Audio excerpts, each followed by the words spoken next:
be with him today, and he said Colton Miller hit the practice field this afternoon. Okay, that's good. Because as long as he goes out there and practice, he'll play.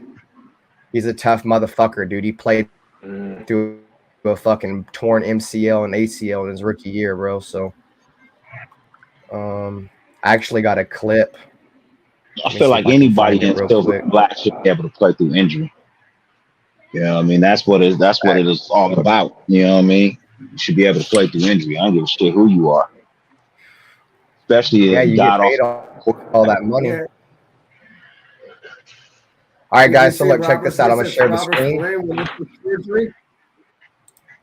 I'm gonna share the screen real quick. Yeah, that's one of our topics. That's one of our topics, Pizzle. We're gonna talk about it in a second.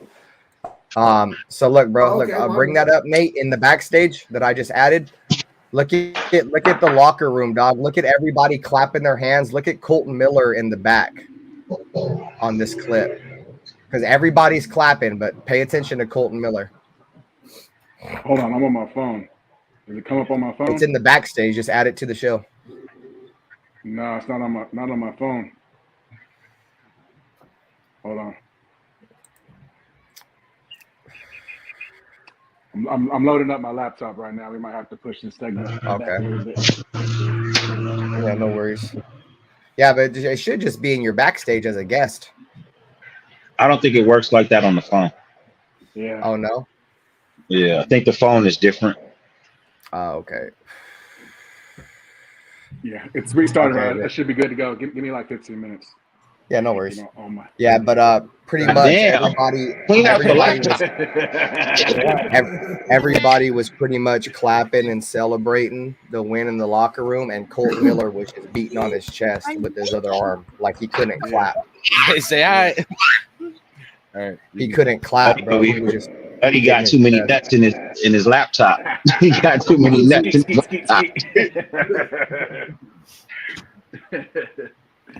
Hey, they used to call me Nasty Nate, bro. You know what I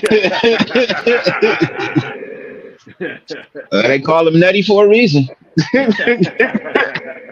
Let me see if I have an update on the injury report, because I think it looks like we're getting Divine Diablo back, which is good. But at the same time, I wasn't too down from what I saw from Jalen Smith. I thought Jalen Smith played pretty good, bro. He's solid. I like Brene better. You like Brene more than Diablo? Why? Nah, than Smith. I like Brene more than I like Smith. Then Smith. Yeah, I feel you. Brene? Yeah, I feel you 100. Because we need to get the young guys reps, bro. Yeah. Brene was in there doing he was doing his thing. Colton Miller did not practice today. He missed every single day of practice. He is doubtful. We got Jakob Johnson practiced today from the concussion, so he's questionable. He's probably going to come back. I don't know if that's going to hold our offense back, though, because I feel like when Jakob Johnson's on the field, they know we're going to run the fucking football. But yeah, so Marcus Peters questionable, Colton Miller doubtful, and Jakob Johnson questionable. Everybody else is a go. For the Jets, they listed all their injuries as unspecified, but they do have their starting right tackle, Billy Turner, who's got a broken bone in his hand that's expected to not play in this game. So hopefully the Raiders can take advantage of that matchup with Max Crosby. So anybody get any word on what happened to Faison? Faison's been on IR. That's it then? He's just done? I don't know if he's on full season IR, but I would think so, I guess, because it's either a 4-week IR, an 8-week IR, or an all fucking year IR. You know what I'm saying? He might be on the all year IR unless they have a 12-week IR. I don't know. Salute to the chat, man. Everybody pulling up. Appreciate you guys, man. Much love. On IR for the first 4 weeks. He didn't clear, and he got put on that 8 weeks. So his season might be over. Yeah, that's what I was thinking. Yeah. Because we're in week 9 now. So that'd be week 13 before he gets back. So yeah, if we even see him again. Yeah. In all honesty, I don't even again if we see him at all this year. Fuck. I don't think we need him. Me neither. I wasn't a huge fan of the signing, bro. I mean, Faison's all right, you know what I'm saying? But like, if we had to rely on Faison being our number one corner all year, we're in bad fucking shape, dude. Yep. You know, I'd rather Amik be my number one than Brandon Faison. Yep, I agree, 100%. I just sent you that interview that I watched earlier that he said that he practiced today. So and stuff. But oh yeah, you can check it out. Yeah, that's hella weird because it's on the fucking Raiders website that he didn't practice. That's fucking weird. But yeah, I watched that. I watched that earlier. Well, then maybe that's why he's like, because usually when you don't practice all week, usually they'll mark you as out. But the fact that he did not practice all week and that he's doubtful, maybe he got like something in on Friday. If that's what Antonio Pierce said, then I got to believe that over the depth chart. So. Yeah.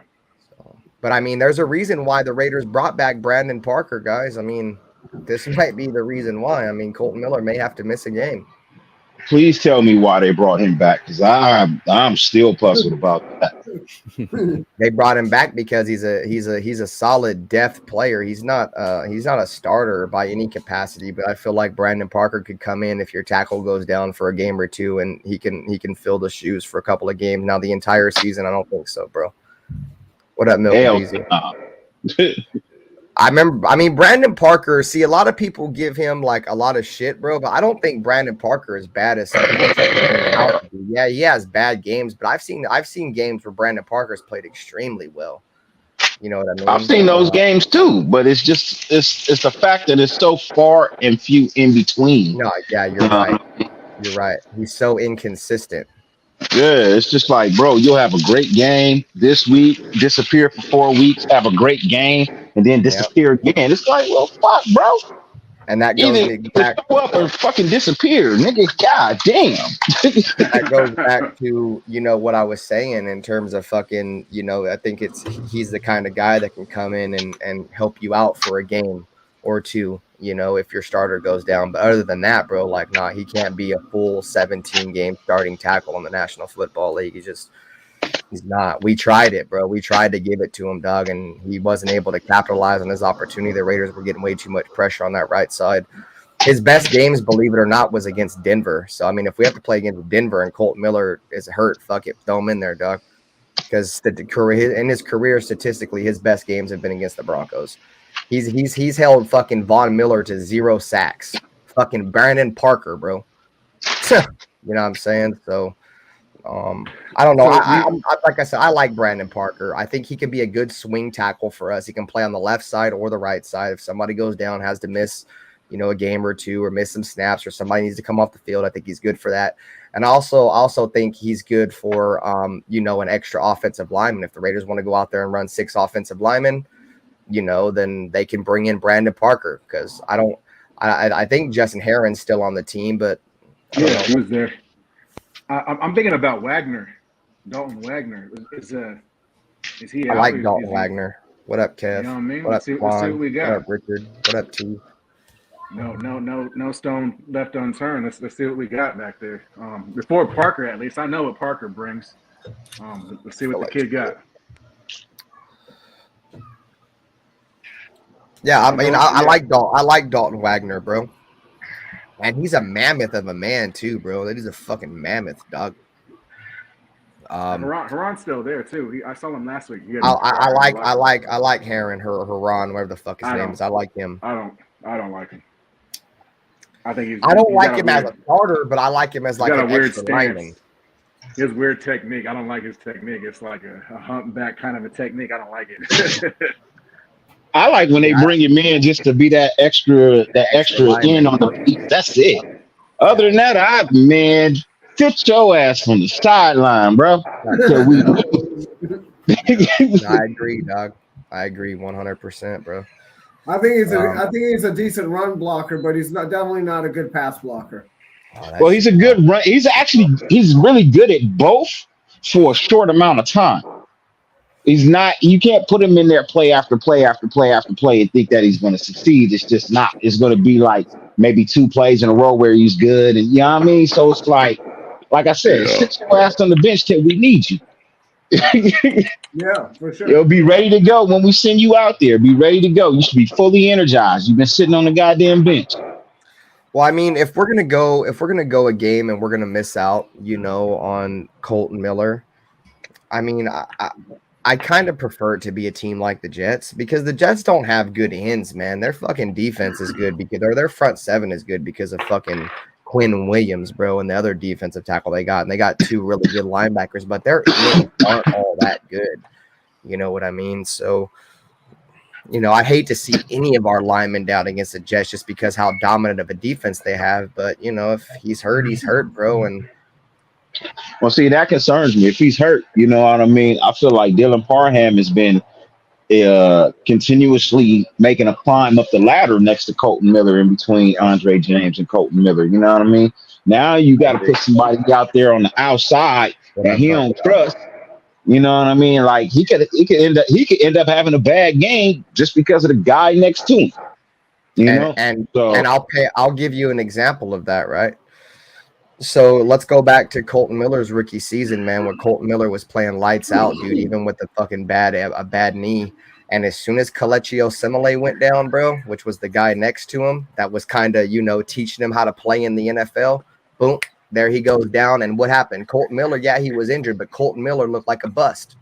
Everybody was like, bro, fuck this dude, bro. But he was playing good in the first 3 games before fucking Kelechi Osemele went down. And then once he lost his guy next to him that wasn't really coaching him up, and plus he was injured. You seen it, bro. It was tough for him. You feel me? But I agree. Like it might be tough for Dylan Parham.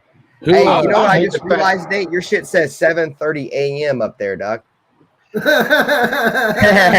Raider Ben, who was the offensive lineman? The UDFA that we lost to the Seahawks. That was on our practice squad that we didn't find. McClendon Curtis or something Curtis. like that. Yeah, I think that's right. Yeah. Yeah. I liked him too, bro. I liked him too. The biggest, in my opinion, the biggest fuck up the Raiders did, which I don't know if it's the biggest. I just didn't like it. We let Sam Webb go, dog. I thought Sam Webb was a fucking playmaker, dude. Like he got burnt, but he's a fucking playmaker. He'd come down and crack your ass. He gets interceptions. Yeah. And we just let him go. Like, see ya, bye. Well, you got to remember who was making those decisions. You know what I mean? You got to remember who was making those decisions. Destroying this team, dog. What up, Arm and Hammered? Look, so many stories are starting to come out about that guy now, bro. Like everybody knows I can't stand Brandon Marshall, bro. Like everybody knows that. I can't stand Brandon Marshall. You know what I mean? Even if he's watching, I don't care. I think Brody is a bitch. Yeah, I mean, I think he has bitch tendencies. I won't say he's a bitch, but I think he has bitch tendencies in the way he goes about. No. Bitch tendencies. The difference between female tendencies and bitch tendencies, bro. You know what I mean? Every female ain't a bitch and every bitch ain't a female. So, you know what I mean? So for me, I just feel like he's got bitch tendencies, bro. You know what I mean? You even look at the way he conducts himself in business. You look at the way he runs his mouth. You look at how he talks about people, right? But the one thing I can say is he was fucking 100% correct about McDaniels. Yeah. And I was the biggest advocate. Raphael, man, did you come in here with an Android? Full of shit. Tim, you got to get a mute button or you have like. What up, Rocha? I got you. Hold on. Raphael, are you on an Android? That's not Raphael. That's Raider Tim. Is that Raider Tim? He looked like Raphael. He does kind of look like Raphael. Are you on an Android, Tim? Yes, I am. Yeah, you need headphones. Android having issues right now with StreamYard. You got to get headphones or you're echoing hella bad. Yeah. Unless you got like a laptop or something. Close your tab out. The one before. No, he's got to have headphones. It don't matter. I was on a stream this morning with LL, and he has a fucking Samsung. StreamYard tells you if you have an Android phone, you have to have headphones, or it will echo. It is something. There's a bug in their system. So if you have an Android, you have to have headphones. Oh, Sam Webb is back on our practice squad, Sean Johnson. That's why I need Ian Rappaport, Adam Schefter of Raider Nation in the chat at all times. I did not know that. I thought he got signed off of our practice squad by Seattle. No, that was the lineman that got signed. Oh, the Webb Lions? got signed. Webb got signed after we released him, and then he was released by Seattle. He didn't get signed from us. We actually let him go. No, And he he got got signed signed off to- of our practice squad. No, wasn't that McClendon that got? I don't even It think was Sam Webb made McClendon it. and Sam Webb, both of them. Oh, both of them. Yeah. Okay, so it looks like Sam Webb still is on the team. You sure Okay. it wasn't Hall? That's good because I like him, dude. Do we still have don't- Hall? Hall's still Yeah, here. we Yeah. have Tyler Hall still too. He's on the active We roster, st- but we you know what's s- we crazy is signed ever him. since he's been on the active roster, I don't even think he's got any snaps. He's hurt. These dogs are going crazy. Oh, he's hurt. Yeah, I didn't know that. Yeah, fuck Josh. Oh, man, I thought I played that. I put all that out there, bro, and I mean that to the deepest of my hearts because I fucking try to defend Josh McDaniels, and the entire time that I was defending him, I knew I was wrong. You know what I'm saying? I knew it. I had a gut feeling like, dude, I'm so wrong with what I'm fucking saying right now. Like, I know this is full of shit. Still got a But ride. like I He's still said, man, a Raider. I can't come up here and preach, negativity, man. That's just not me. So I tried to, just vouch for him, like, yeah, he's gonna get it right. He's gonna get it right. Like, we're gonna be good, nation. Like, just chill. Like, and I was wrong, bro. And that makes me hate that motherfucker even more, dog. Like, I wasn't wrong, but I tried to stick up for that motherfucker, dude. And he fucking made me- You was wrong. I'll be the first to admit that I was wrong. On my You was money. wrong for sticking up for him. You was wrong for sticking up for I him. just I stuck was up for wrong him for for the thinking that same having reason I 6 fucking Super stuck Bowls up for meant fucking something. Derek Carr. I don't fucking like That's what Derek I was Carr, but I wrong still for. stuck up No, for him. I ain't Hey. never going to apologize for rooting for my team. Don't get me wrong, but I did feel hella stupid. Yeah. No, Hey, look. yeah, exactly. Felt And I stupid. rooted for Carr for years, bro. Like I said, I feel like honestly, bro, I told y'all I would have chose Carr over fucking McDaniels, bro. I'm sorry. As much as it didn't work out, I still would have chose Carr over McDaniels. I would have chose Mac over Carr. What up, Raider Roman? And Matt, see, everybody goes to Khalil Mack thing. Khalil Mack did not want to play for John Yeah, he didn't Gruden. wanna He play. felt I disrespect. agree. Yeah. Dirty. He had It's the- ample opportunity to come in. I agree. Hey, no. John Gruden had ample opportunities to call Khalil Mack. Well, they But both it should've Introduce gotten to himself. that point, though, Dirty. They It both- should've Nah, gotten Nah, to it that does. point. Mm-mm. Should have been. He called- Reggie hey, McKenzie told him he if called wanted to Derek come Carr. in, he could come in. He called Derek Carr. I'm not saying he didn't. I'm just saying that Reggie McKenzie I think said you're if good Mac now, wanted Raider to Tim. come You in, just come in. unmuted. We don't hear no He echo, didn't wanna dog. come Can you in, hear so us? then he made a trade. Yeah, I can And, hear you. Okay, cool, yeah. I'm not saying that You're it's good. right. My bad, bro. You look like Rafa in the distance, man. I apologize. He does, though. I'm not gonna lie. He does kind of You look like gotta- Rafa. You gotta comb your hair, bro.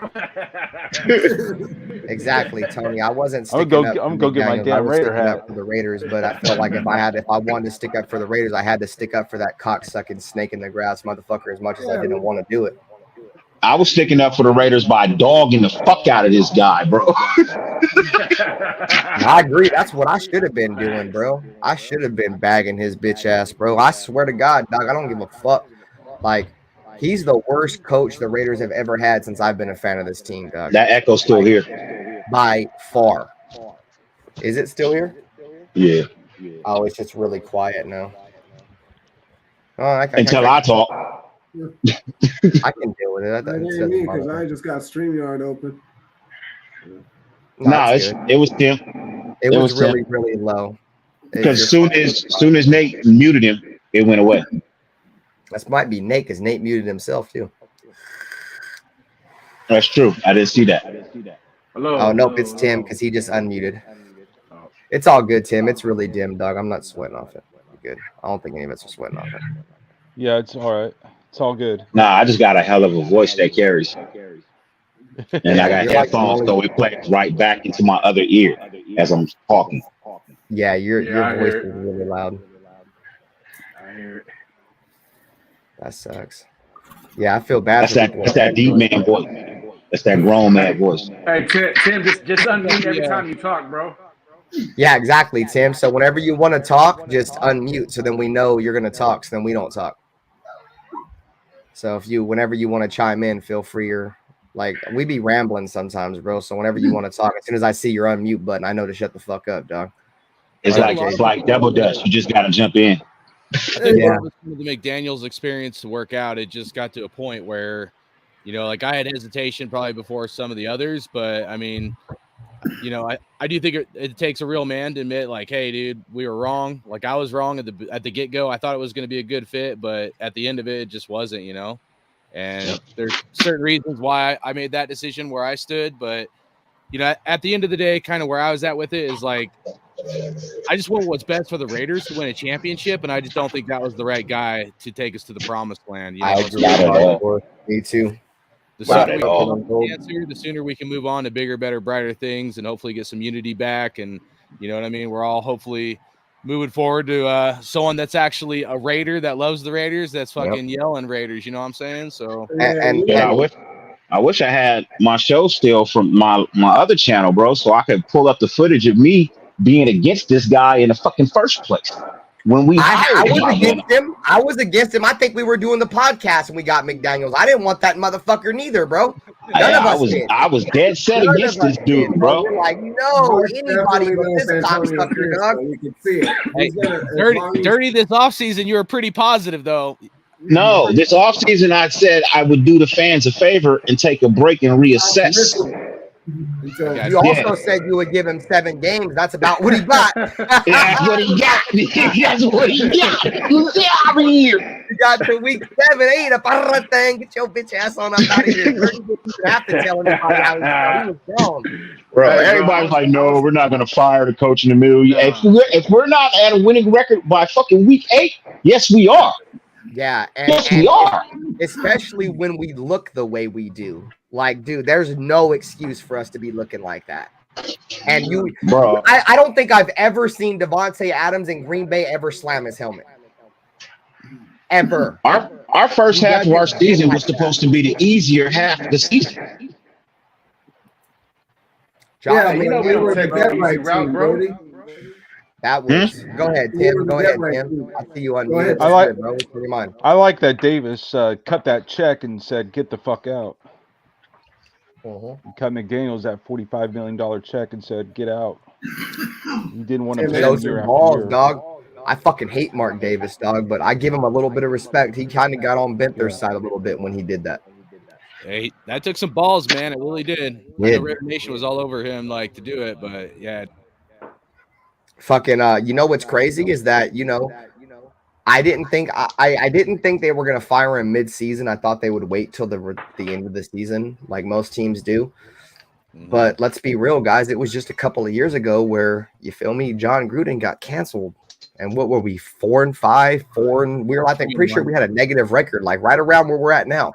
No, and the Raiders had to win like 4 out of their last 5 out of their last 6 or something like that to make the playoffs. The Raiders did it. And it's because it was a coach that all these players love. Like, I didn't like Bisaccia. I don't think he's head coach material. Now, Pierce, a different story. I think he is. But he's like, fuck it. He got insight from all the players. They all loved Antonio Pierce. They want to ride for him. Last time Mark Davis was like, well, fuck, last time we had a coach like that, fucking the Raiders, we were able to do it. You feel me? Amazing. And he just got energy that nobody else has got, that we haven't had. Yeah, in a long time. You can't continue to sit there and let the Raiders look the way they look, because like you're losing your fan base, dude. Like Mark Davis was losing his fan base, dude. Like, not just losing his fan base, week after week. Nobody's buying gear. Like, I'm not watching this no more. You feel me? I remember as soon as we got motherfucking Josh McDaniels, bro, there was Raider fans that have been Raider fans for 50 years that said, I'm not gonna be a Raider fan no more because of this shit. So, when the TV isn't on local TV, dude, when the game ain't on local TV and I'm more than 50 miles away, there's a problem. That means that nobody wants to watch the game. That's what TV's thinking. Like, hey, nobody wants to watch these two play, but it actually turned out to be a decent game. Yeah, I think that's why they weren't gonna. I think once Josh McDaniels got fired, they're like, bro, we got to leave the Raiders on national TV. Like, we got to see what they got now. You know what I mean? And all honesty, dude, they're not going to want to take our primetime games away. You want to know why they're not going to flex us out? Because the Super Bowl is in Allegiant Stadium. They're going to try to showcase that stadium to the country as much as they can. Mm-hmm. They're going to be like, oh, look, you can come to the Super Bowl in Vegas, and we got a club, like a club, dog, with a bartender and all kinds of shit in the end zone. Like, Mark Davis knows he's about to get paid fat. That's probably why he said, fuck that $90 million for getting rid of these motherfuckers, because I'm probably going to make $1 billion when the Super Bowl comes to Las Vegas, so I don't give a fuck. You feel me? They about to pay buku cash. It's already 60,000 to get in, bro. Yeah, 60,000. You can sit in section 400. It's going to cost you like 20 racks, bro, to sit at the top, dog. Like, if you want to sit in that Wynn Stadium in the Super Bowl, you're probably paying 10 or 20 bands at least for one person. It's about 10 grand for nosebleed. Nigga, last seat, bro. Last seat. I didn't know that. The last row. A lot of money, dog. 10 G's. They're like can't sit here. Seats taken. Dude, I sat in section 400. It's not a 400 section. It's not a 400. Not a bad section. I don't really mind sitting on top. Now, SoFi guys, when we were in LA, I kind of felt bad for y'all because SoFi Stadium, that shit's way the fuck up there, bro. I'm looking up like, god damn, dog. Like, if you look at the top row at Allegiant and you look at the top row of SoFi, dog, it's way different. Like, the top row of Allegiant ain't that high. You know what I'm saying? It's low. It ain't that steep. Yeah, exactly, bro. It kind of reminds me a little bit of Oakland when I was in section 333. I was at the top, bro, but like I had a perfect fucking view of the stadium. Would it be cool to sit on the sidelines and see the players up close and personal? Yeah, I don't give a fuck about that, bro. I'm trying to go to the game. If I can't afford that, I can't afford that. I'm going to sit at the top. I don't give a fuck. I don't know about SoFi though, bro. That motherfucker looked like Mount Davis at the top, boy. Like, that shit was scary. I don't know. People always want to sit on the side and shit, bro. I love sitting at the top behind the motherfucking goalpost, bro. I can see the whole field, and I ain't got to do shit but look forward. I like to sit at like an angle, bro, to where like I'm not straight, but like I'm at an angle to where I can see, you know, parallel straight across. Yeah, I don't know. It's just easy for me. Are you on your laptop now? Yeah. I just got my laptop right now. Add that clip in the background. Yep. Let me shut this shit down. Set it up. La la la la la la la la la means fuck you. There's really no bad seats in Allegiant. Huh? What is that? Oh, this is it. Let me see. No, I save it. I save it. No, add it to the show. It's asking me to save it. What the fuck is that? Okay, add save. Okay. There you go. Look at Colton Miller. Look at Colton Miller. Look at Colton Miller behind Josh Jacobs. That's that right shoulder that's fucked up. He can't clap. Yep. He can't raise his arm up, dude. So that's what I don't need you on the field if you can't lift that arm, bro. I don't need you on the field, man. Take care of yourself. Come back when you're ready. I don't need no excuses. That's an inside move all day. That's Tyree Wilson against one of the best left tackles in football, dude. He just destroyed him, dog. That dude's definitely getting better, dog, and we need it.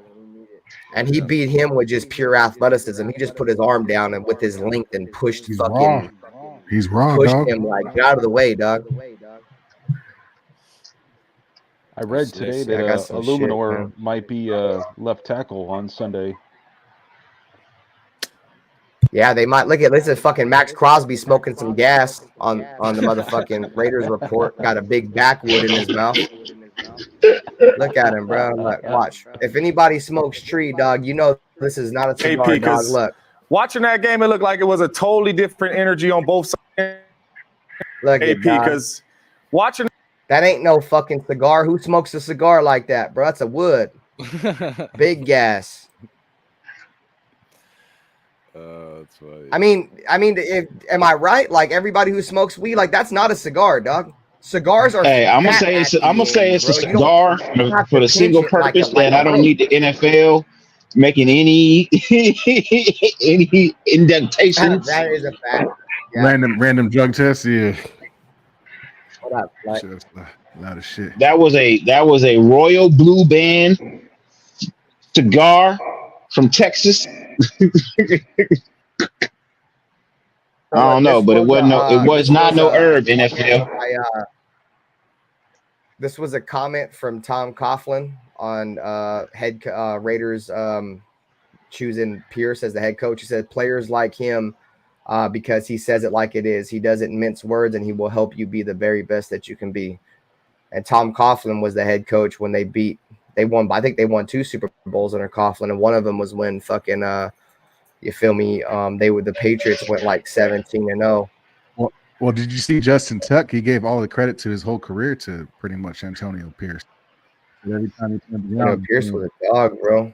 Look, dog, look at this NFL midseason all-pro team, dog. They got Nick Bosa and Myles Garrett over Max Crosby, bro. Nick Bosa's got 3 sacks the entire year. He's got less than 15 pressures. Max Crosby has 9.5 sacks. Leads the league. That's what happens when you go into the office sucking dick, bro. I agree. Nick Bosa got that money and is running. Let me see if I have anything else here to show you. And he ain't did shit. He ain't did shit in 3 years, bro.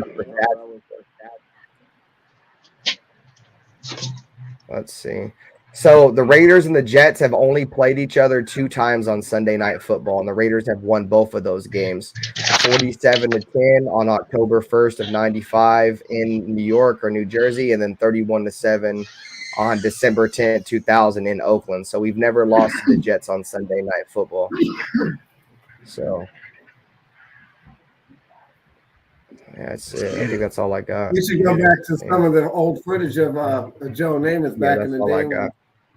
They would chase him around and sack him even after he threw the ball. Bro, they showed fucking they posted a thing on NFL. On NFL, they're like, who's the first player you think of when you think of the Jets? And I fucking posted the gif of Mark Sanchez fucking running into the ass of his center, bro. I was like, that's who I think of when I think of the Jets, the butt fumble. Yeah, but all the older guys think of Joe Namath. If you look at if you look at Myles Garrett's stats compared to Max Crosby's stats, dog, it's not even close, bro. Like the only thing Myles Garrett has on him, dog, is the fact that he's tied in the league with sacks. Like Max Crosby has more tackles, he has more tackles for loss, he has more pressures, he's got more forced fumbles. Like the only thing that Myles Garrett has done this year outside of what he's known as a pass rusher is that he fucking jumped over that center and blocked a field goal this year. But other than that, bro, like, well, and he ain't a Raider. I've seen Max Crosby block field goals too. I've seen Max Crosby jump over the pile on a quarterback sneak and stuff a motherfucker for a yard. You know what I'm saying? Behind the line of scrimmage, motherfucker's losing a yard. You know, who was the Jet that went and ate a hot dog like at halftime or on the sidelines or some shit when they were whooping her ass? Was that Sanchez? That was Sanchez too. Yeah. No, was that Sanchez? Yeah, it was. I remember. I was at that game. Yeah, I recorded a fight at that game that had like 500,000 views on YouTube on that shit. Yeah, it was him. That was like my first ever viral video. I posted a fight at the Bart Stadium, bro, and they had like 500,000 views on it. Facts, Wild Turkey. He said, "Yep, the butt fumble was the only thing that I remember outside of Joe Namath." That's a fact, dog.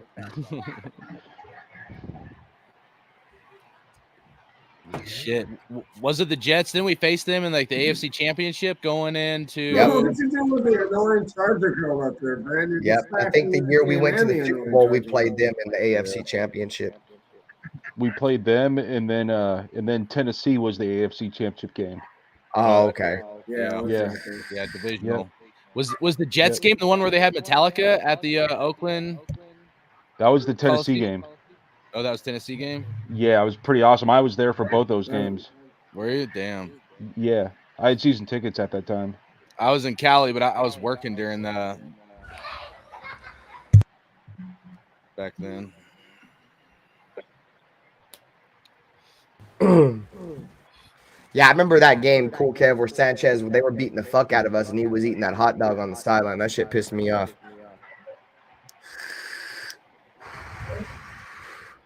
But it's all right, though. Mark Sanchez ain't never did shit. That motherfucker went to... Didn't the Jets go to the AFC Championship game? Yes, they did. Who'd they lose to that year? The Patriots? Yeah, New England, yep. Because I remember they beat the fuck out the Chargers, bro, and I think in the divisional round. And I think that was the year that the Chargers had the number 1 ranked offense and the number 1 ranked defense, dog. And they still they still didn't go to the Super Bowl. Yeah, that's No, we lost that to was the the one, Ravens. yep. They went on to win the Super Bowl, and then we lost to the Patriots, and then they went on to win the Super Bowl.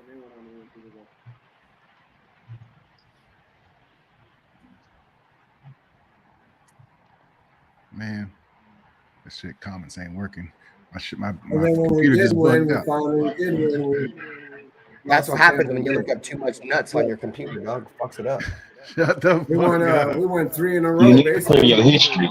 You need to clear your browser out. Go ahead. Bro, it's like 7 years old. I don't even be fucking with my laptop. No, I don't want to hear that shit. My computer was running slow too, Doug. I found a YouTube video from that I watched like 2 years ago. The last time I cleaned out from my computer, it was at like 98% usage. And then I watched the YouTube video and did what he told me, bro. My shit dropped all the way down to like 65. So I'll send you the video, bro, and you just follow it, bro. It'll clear out a lot of the bullshit in your computer. Yeah. I'm not computer smart at all, bro. Like all my computer, everything in my computer is so unorganized, bro. So like I have trouble finding shit that I saved instead of creating folders and shit, bro. My shit's all fucked up, dog. Bro, I save everything to thumb drives, man, or hard. You know, I don't save anything into the computer anymore. That's what I do too. I have a 4 terabyte external hard drive that everything is saved to outside of the programs on my computer. You know what I mean? Like OBS is on my computer. Yeah, all the basic stuff is in the computer. Conquer, that's on my computer, like my games and shit. Rather than that, I don't have nothing on. But like my files and pictures and shit like that, and things that I create, backgrounds, all of that, bro, all that shit's on an external hard drive or thumb drive. Yeah. But my shit's still hella unorganized, even on my motherfucking thumb drive. Though I plug that bitch in, it's like, I know I have this picture somewhere, so I'm scrolling through like 20 different files, bro. Like I gotta one day. Well, see, each one of my thumb drives say like cars, or they say Raiders. You know what I mean? YouTube. Like all my thumb drives are labeled. So when I'm saving something, I pick up that thumb drive, I click that bitch in, and then so that's how. Because I was like you, bro. I was just saving everything, and I was like, fuck this. One day I just loaded my shit in and took it out to certain different thumb drives, send it to this one, this one, this one, this one. Now I know what's on it. Yeah. Yeah, I got 1 4 terabyte external. That thumb drive shit, I need to get some of those too, but fucking I use so much equipment, dude, that like all my USB ports are used on my computer. I got my thumb drive, I got 2 cameras, I got my fucking Oh yeah, I got that strip for extra ports. I got like the strip. It got like 9 extra ports. Gotta get one of those. Yeah, it's got like 9 extra ports, so I can just push a button to turn each one on and off. You know what I mean? Oh, that's dope. Yeah, I need one of those. You gotta have one of those, man. It just makes everything that much easier, simpler. You know what I mean? So. And you just tape it to the side. You know what I mean? It's some of that double-sided sticky tape. You just stick it to the side of your computer. Or you just put your wires in. So CT said his sink broke and it's fucking leaking water everywhere, so he's not gonna be here tonight. He said he'll try to pull up tomorrow. So CT, hopefully you get your motherfucking sink fixed, motherfucker. Go outside, turn the water off. Yep. Drip, go turn your main water off for sure. Yeah, go turn off turn it off from if you can turn it off from the wall. You ain't gotta go outside and shut off all the water. You know what I mean? You just gotta shut off the water that's leading up to your sink. Then run your ass to Home Depot. They're still open till 10 o'clock. Get you a new sink and install that, and that should only take you about an hour and a half total.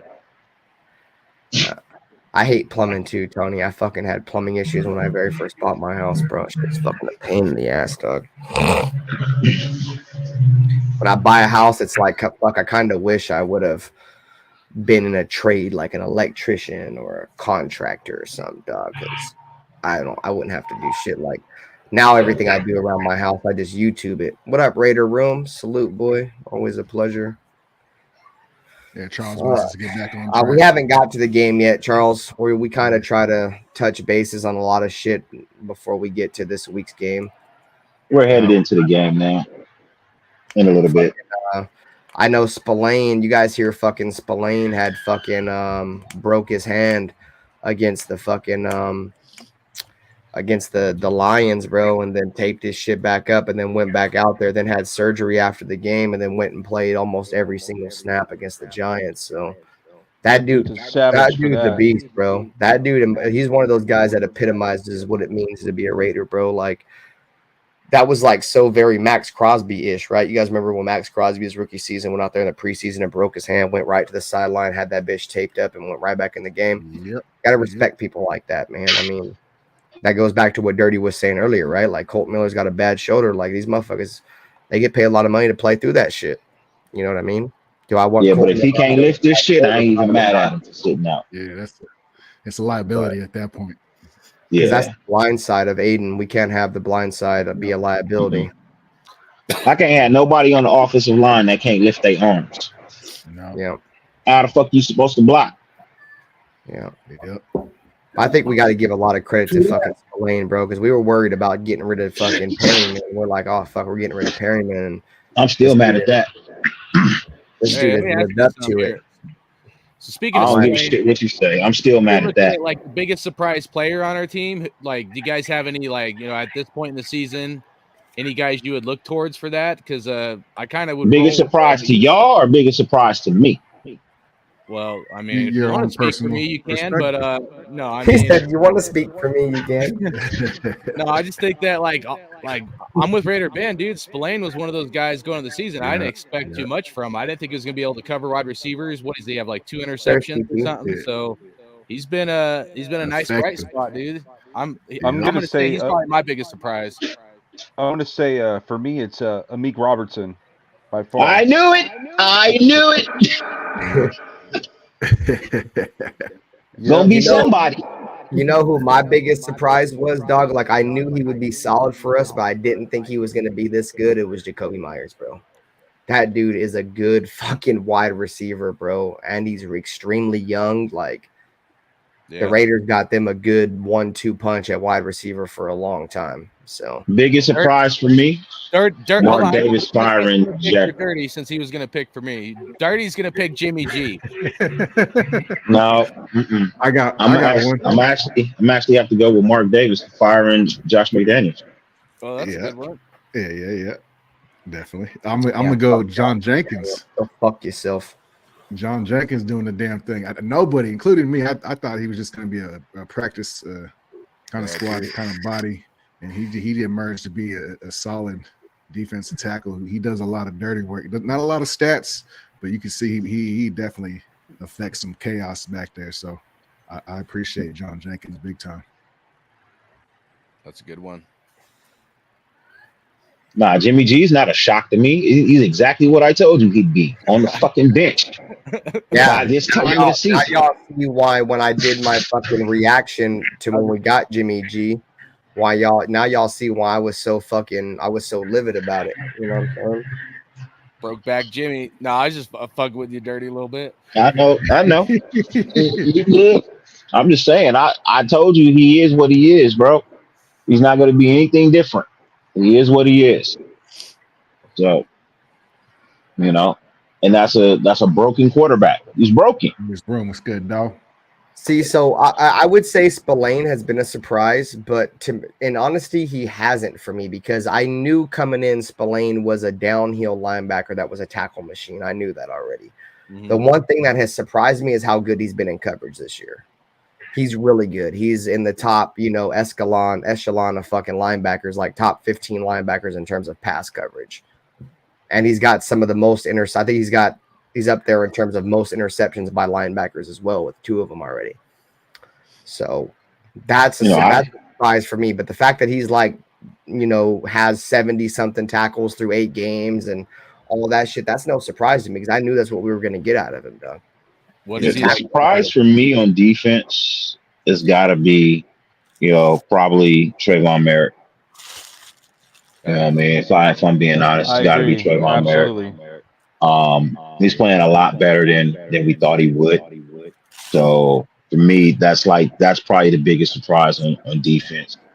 As far as linebackers, they're playing exactly how I told you they play once they got a hold of the system and it got simplified. You know what I mean? Like this is a good linebacking core, especially being led by, Robert Spillane. I watched this tape when we went and got him.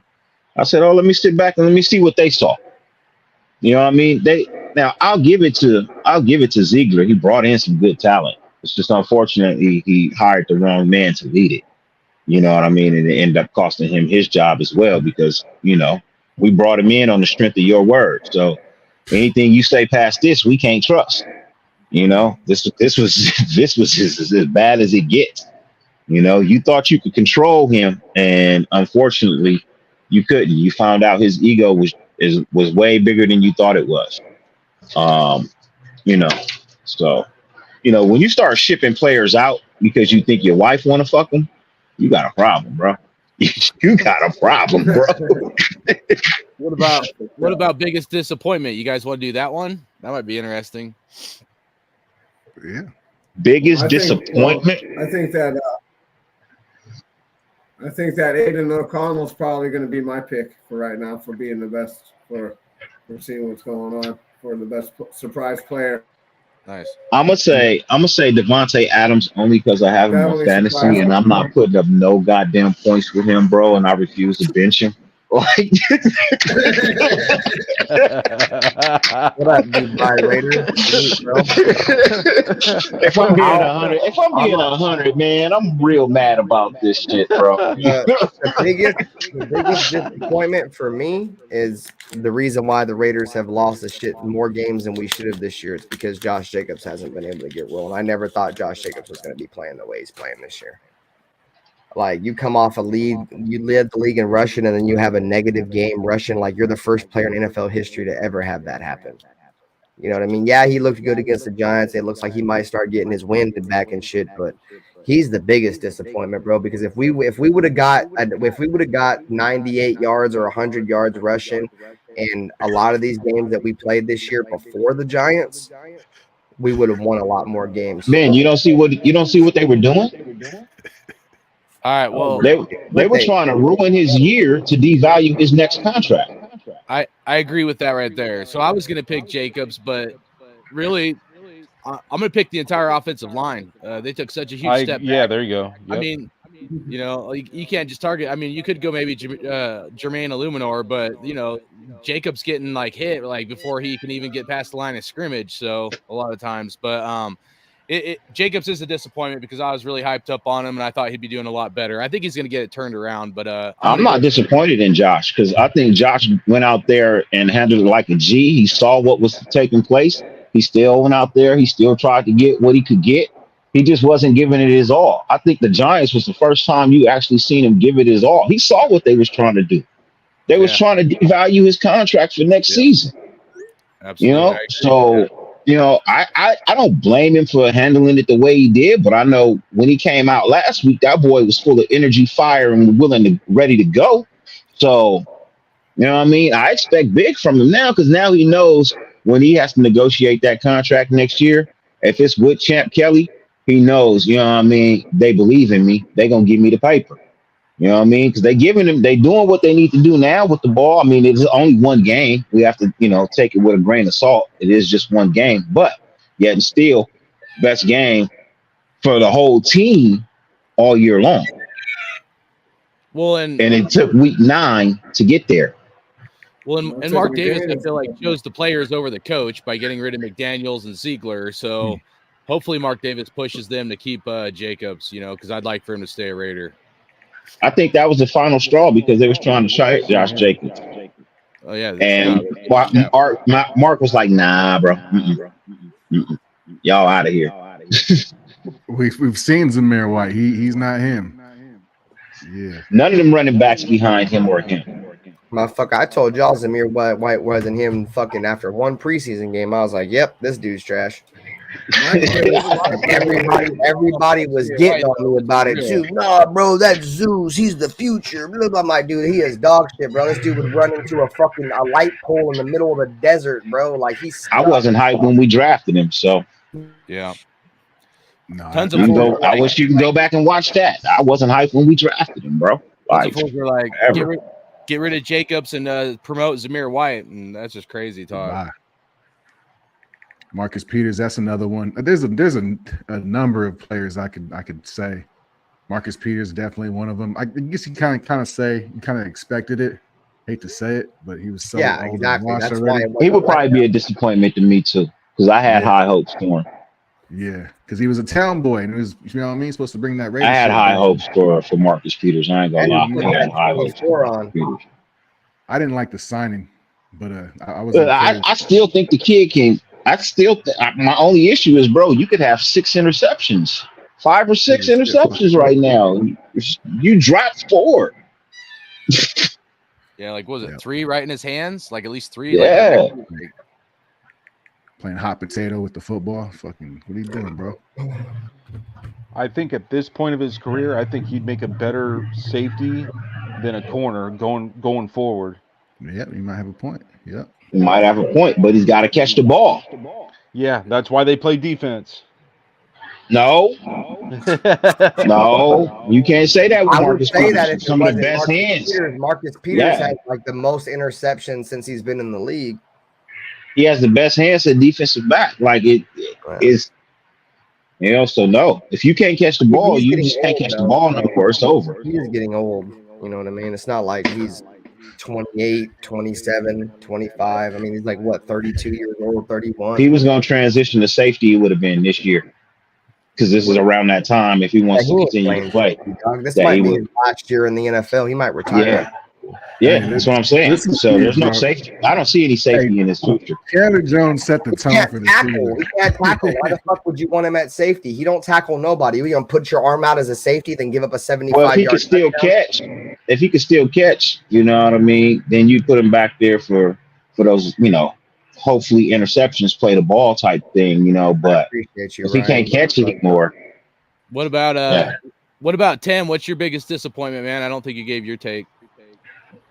I would say my biggest disappointment, man, that's a good question. I would say, I mean, like you guys were saying, or a couple of you guys were saying, was probably Jacobs, because I mean, he was, you know, I think now he's finally got his wind, and I think he's gonna get going here, because it looked like the first few weeks he looked like he was really out of shape. Well, let's be honest. The box was loaded. The box was fucking. They were selling out to stop the run. Everything, they're throwing the whole kitchen sink at us for fucking most of the season. Yeah, because the quarterback could throw. Exactly. And we finally put a quarterback out there that can threaten the defense, and they have to respect it. So they had to back off, and he looked normal. He looked back to usual self. So it goes back to coaching. You fucking idiot. It's all gonna circle back to McDaniels. Yeah, stupid ass coach and a quarterback that fucking fucked our running game up. Mm-hmm. I'm just saying. You took a quarterback that he might not have been that great. A lot of people didn't like him, but under you, it was his worst year ever. And then you get fired later into the season. Yeah, I mean, like after you trade him away, bro. I'm just saying, bro. Well, Derek Carr. I wish we'd have never got this guy. I just wish we'd have never got the guy. Derek Carr always tends to struggle his first year in a new system. Yeah, but never that bad. Yeah, I mean, never that bad. Yeah, outside of his rookie year, that was his worst career year he's ever had in terms of complete all-time low completion percentage. Fucking the most interceptions he's ever thrown. Trying to make shit happen. Or fucking, you know, Josh McDaniels not letting him check in other plays, bro. Forcing that's I'm starting to think that's true, bro, because there's so many people that are just like, oh, well, they told him that this is the play and you're not changing shit. And this is where you're going with the ball, and I don't really care if you like it or not. That's weird, bro. It's fucking weird. Yeah, it And is. Carr wasn't like a Tom Brady type quarterback, that would, or a Rich Gannon that would, push back at his head coach. So he was just like, fuck it, we're just going to do it however you say it. That's why I think Tom Brady was able to deal with McDaniels, because Tom Brady like, bro, fuck you. I'm not doing that. What up, Mike G? You like, I think that's one of the reasons why you see Derek Carr exploding on the sideline in New Orleans. Truthfully. You know what I mean? Shit from last season spilling over into his mind. He's like, nah, fuck that. I'm gonna do this my way, bro. My way seems to win, and you motherfuckers don't want to win. So fuck y'all. Get on my train or get the fuck off. As much as I didn't like Carr, dog, I'd have took Carr in a heartbeat over Josh McDaniels, bro. Because at least that's Carr, all I'm saying. That's all I'm saying. Carr tried, bro, and put everything he had to try to make the Raiders great, dog. All Josh McDaniels did was just tear us the fuck apart, bro. Create division, destroy our locker room, trade away all of our talent, overpay players, fucking hold our players back. Like, it was just, ugh. It was just bad, bro. Just bad. Hey, Yeah. Paul, you make a point right there, Paul. I kind of agree with that. When we try to force the ball to Adams, it doesn't work out in our favor. And then when we kind of just get away from him and use him as a decoy, we win those games, it feels like, right? Yeah, I don't know. I don't know what to the team had problems before that, because that's why he was asking for the goddamn ball, because we was having problems. Yeah. Major Well, if you're not scoring 20 points per game like, or give me the 17, ball, of we course he's fucking going to don't want carry the his route stuff because back. he probably thinks he can score 20 points by himself. You know what I'm saying? garbage ass quarterback fucking trying to get him killed out there. Shit, putting up 12 points a game. You don't think that's a problem? That pass he threw against the Bills, dog, was almost the breaking point for me, dog. When he fucking almost got Devontae Adams killed, I'm like, dude, you can't be out there no more, bro. Jimmy, I'm sorry, bro. You got to get the fuck off the field. You're over there getting our players killed. That's what he's known for that. Garoppolo, my bad. Garoppolo? Jimmy G's known for that. I should have said Garoppolo from the start. Yeah. My bad, guys. Sorry. That's the obvious one, though. I think. I know. Yeah, I know. He's played his last game as a Raider. I think he's. I don't know how you can be disappointed in him, man. That means you have to have high hopes for him. Yeah. Hey, I'll be honest. I'm surprised nobody chose Chandler Jones. I thought somebody would choose Chandler. Somebody Jones. In the chat. I didn't have any expectations for Chandler. Yeah. Fuck Chandler Jones. You would say you would be disappointed if he was actually on the field not producing. Yeah, last year but he was a huge fucking let down, but this year I'm not surprised at all. And he's exactly where I wanted him to be, off the team. Off the team. Me too, dog. Me too. Everybody knows how much I hated Chandler Jones. I couldn't stand that motherfucker, bro. I remember it got so bad that fucking Anthony Provencio had called me, I think, and he was like, "What would you do if you'd seen Chandler Jones in person?" Because everybody knows I hated that motherfucker, dude. I'm probably gonna get my ass whooped, but I'm gonna get some in. I'm gonna get some in.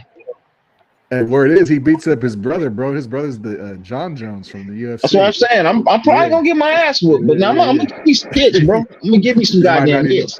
You might not even be able to. I think in Nutty Raider Nate's chat. He's not in my chat, guys. I think he's in Nate's chat. Or he'd be like, "Can I get your autograph?" Chat. Raider Paul knows that a lot of people that come around. I might have to shoot that nigga. Doesn't get saved.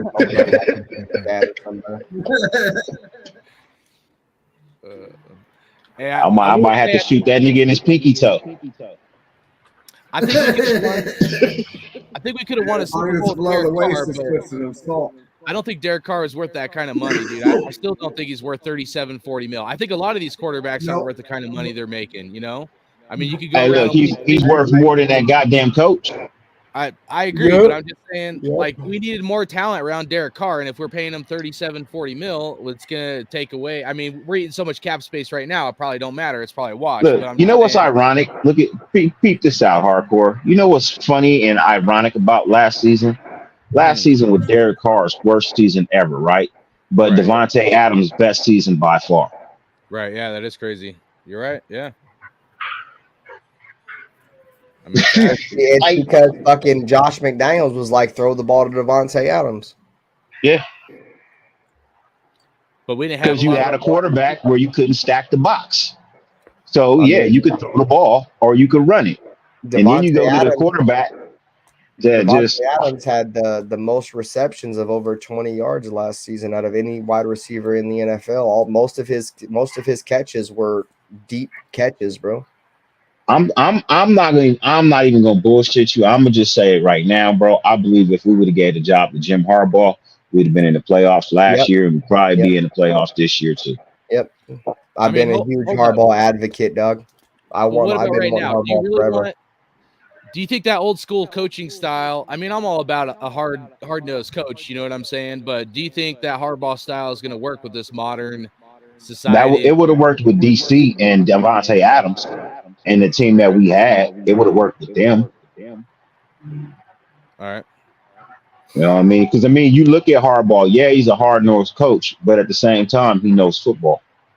Right. Yeah. He's gonna put you in a winning position. That's his whole goal, is to win. And he'll win at all costs. Look at it, what he's going through now, bro. He'll win at all costs, bro. Harbaugh got his first ever coaching gig was with the Raiders, bro. So for me, I think that would have been solid, but him and Ziegler didn't get along, and that's why he wasn't given the job, because him and Ziegler had bad blood. Who? Harbaugh and Ziegler. Oh, I didn't know that. Yeah, they actually went to dinner before to see if they could work out the issues before McDaniels was given the job. And then they say the dinner didn't go too hot. And then that's when you found out Josh McDaniels was the head coach. Probably because Harbaugh knew that Ziegler was a fucking phony fake and a fucking piece of shit. He saw right through his bullshit a mile away. Yeah, they had bad blood. So, hey, Raider Paul, I can tell. Ziegler or McDaniels, bro. I didn't like either of them, but that's me. Raider Paul Harbaugh, I can tell you haven't been a fan of the Raiders for very long, dog. As he said, Harbaugh's a cheater. I'm good. Well, you know what the number one rule of the Raiders is, right? We don't talk about Fight Club. Cheating is encouraged. Rule number 2, refer to rule number 1. Yeah, that's right. Yeah, but when you get caught, it's something different. You're getting caught cheating. Fuck that. Teams I understand, but what I'm saying, every single fucking week, bro. The Chiefs have been cheating since Mahomes has been there. Another thing, getting caught cheating. hey, look, New England's been caught cheating with Super Bowls. You know what I mean? It is what it is, right?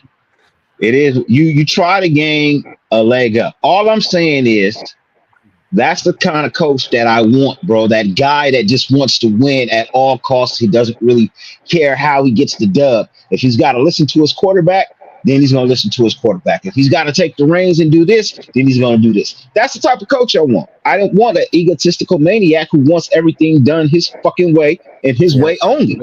But do you think Harbaugh's like that maybe though, bro? I mean, nah, I think Harbaugh is completely different, bro. You look at how, you know what I mean? He cares about the players. That he does what he does for the players to have success. Harbaugh will You give know what I mean? Everybody at the 49ers organization hated that guy by the time he left. Everybody hated him.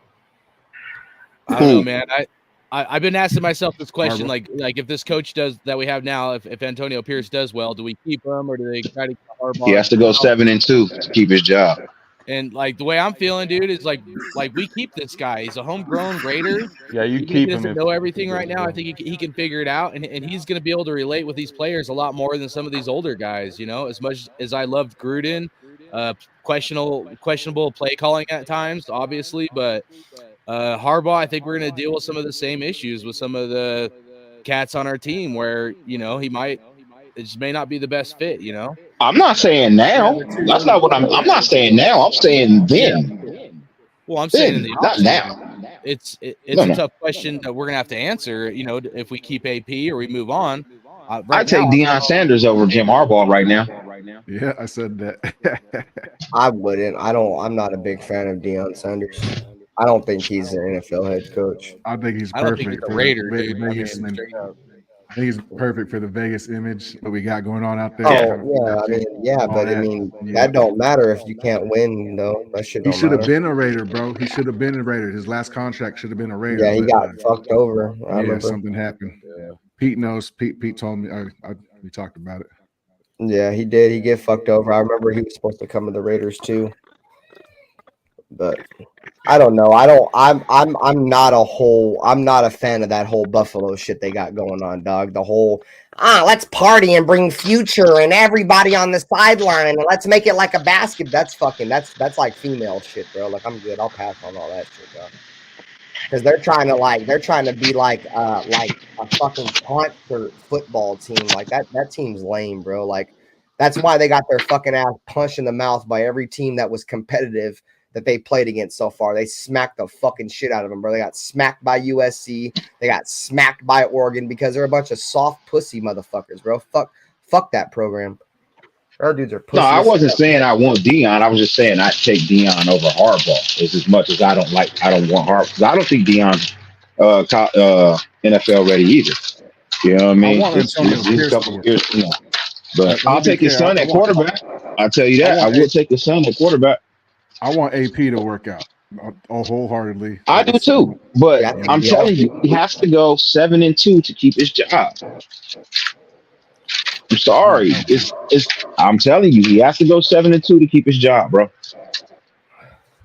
I don't think there's 9 games left though. There's only 7 games left. You mean 5-2? No, 7-2. We're in what week? So he's 1-0 now. He's 1-0 now, right? 12-6. Yeah. There's 8 games left. There's 8 games left. He's 1-0 right now. Oh, okay. I see what you're saying. You know what I mean? So he has to go 7-2 to keep his job. I think if the Raiders finish anything better than 8 wins, he should keep his job. I believe the guy should keep his job. Point blank. I want him to keep his job. But I'm telling you how the NFL works. In order for him to keep his job, he has to go 7-2. He has to get the Raiders to the playoffs. He has to mirror exactly what Rich Bisaccia did. Hold on, Dirty. If Mark Davis is listening to his players, they might have something to say about that. They may have something to say about it. Yes, you're right. He doesn't want to make the same mistake, right? But I'm telling you, if they go 7-2 and make the playoffs, do you understand the hype that will come out of that locker room for this man to keep his job? Hell yeah. That's why I'm telling you, 7-2 is the mark. Actually, playoffs is the mark. That guarantees playoffs is the mark. That guarantees. Even if you're right. Yeah. But I think there's a chance we keep him, even if the players like just buy into whatever he's selling. You know what I mean? So I want to keep him. We'll see. Hey, I gotta go, guys. I don't feel good, dude. I feel Adios, like amigo. I feel like I'm gonna throw up. Is it gonna shut down the screen or is this on Yeah, Nate? I don't feel good, dude. As long as you guys want to rock up here, I think. No, you guys are good. Hey, bro, chill. Don't let me ruin your party, dog. Fucking do the show. I don't give a fuck. I gotta go though. I just don't fucking feel good, bro. Go get some Yeah, rest. don't blow chunks live. I'll be in the chat. You know what I'm saying? But I'm sorry, Raider Ben. Hope you feel better, bro. yeah, I hope you feel better soon. Get well soon, bro. I feel better tomorrow too, because I'm supposed to do a big show tomorrow, and I don't know if I'm gonna do it if I feel like this. So Hey, happy early birthday to Raider Ben, everybody. Happy early birthday. yeah, don't let me be the party pooper, bro. You enjoy yourself. Bro. Just don't feel good. I'll catch you guys probably tomorrow night, if not the next Friday. All right, brother. Take care. All right, guys. Peace out. I'll be in the chat watching you guys. All right, later. So, Much love. God, we got rid of him finally. Yeah. No, I'm just- Nah, I love Raider Ben, dude. yeah, that's my dog. That's my dog. What are we talking about? I forget. We're AP. going at it. Yeah. You got topics? I got topics if you don't, but whatever you got. No, we was talking about Adrian. We was talking about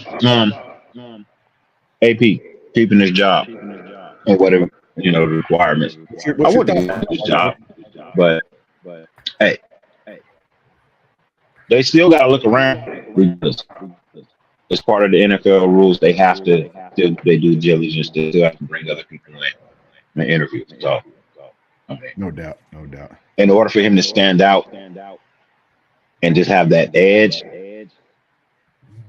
if he would have already taken this team to the playoffs, bro, it would just look that much better. Mm-hmm. No, I agree. The target needs to. Here, I'm going to give my take real quick on something I've been thinking about, if you guys don't mind, on just this season. Yeah, go ahead. So I really felt like going to this season, I felt like the expectations were almost lowered I think we're getting some echo. Is Tim muted? Timmy.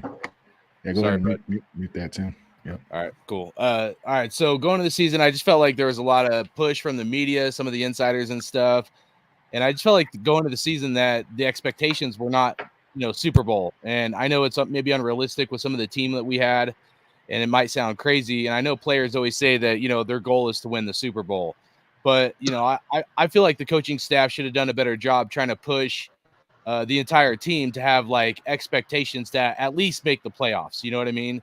And I felt like they didn't really set any expectations. It was like almost like there was no standard, and that really upset me. So I feel like with the coach now, I feel like, he is going to have a higher standard. And I think that expectation absolutely should be playoff. I mean, that should be every team's goal every year. But I think this needs to be elevated to a whole new level with this motivation, a player's coach, a guy that's a true Raider.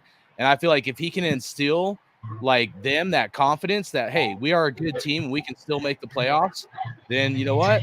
Anything can happen. And most definitely we make the playoffs with this coach. Yeah, I think we got to keep him, man.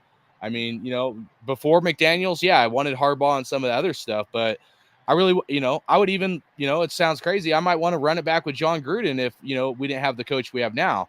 But I think this guy is a newer, younger coach that can relate to players, and I think he can actually get better out of these players than someone like a Harbaugh or a Gruden or maybe even a different coach, even if he doesn't have as much experience. I don't think that's a negative. I think it can be a positive, but I don't know what you guys think. If you have any opinions on going to the season, if you guys felt any of that similar, stuff like I was saying, like maybe the expectations weren't there high enough. No, you're right. 100%.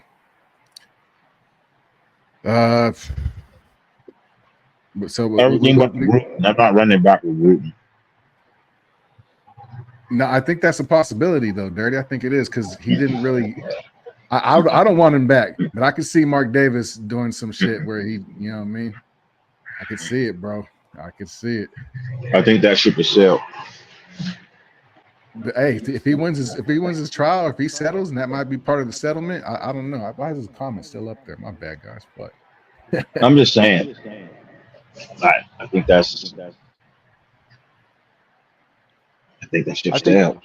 I think AP is going to be the head coach next year. I really do think that. Let's get it, Tim. Hell yeah. I really do. That's so. my prediction, man. I really think that. But it's going to require success. That's all I'm telling you. Yeah. Well, these guys are. You have too much talent here. That's the problem. There's too much talent on the offensive side and the defensive side. The defense is playing lights out, phenomenal football right now, right? And then you have the offense who just wasn't quite, getting there. Well, now they're starting to come up. You know what I mean? So if he could take this team to that looked like a playoff team that was not performing like one to the playoffs, you can't do nothing but keep his. You got to give him his job, bro. You got to give it to him. It shouldn't even be an option. But I'm just saying, because of what is on the roster, that's the limit. That's where the bar is. I think they want a coach that can get the talent to perform, to win. That's the coach that they want. So if you can do that, you can prove. You have proved that you deserve to be where you're at. But if you fail at that, there is no second chance. I mean, it might be one down the line, but you know what I mean? That's all I'm saying. You can't fail. I think even if we go 9-8 to finish the year, I think he gets the job. 10-7, awesome, but I think even if we go 9-8, he gets the job. If they make the playoffs. I mean, do you think 9-8 will make the playoffs? I don't know. It's a strong possibility. It might. I mean, this conference has been up and down this year. Yeah. It's a strong possibility. I think Mark Davis loves AP. And I think that he's Mark Davis loves a lot of things, bro. He loves a lot of things, bro. Until they don't work. I agree. They make Viagra for that, bro. Hey, I'm just telling But you, he he's loves a lot but of things till it don't work. I He know, loved being in but Oakland till it he didn't seems work anymore, bro. He loved Oakland until it didn't work anymore, bro. I hear you. You know, he loved Yeah, McDaniels and Ziegler till it didn't work yeah. anymore, bro. That's how it is in business. That's how you got to be.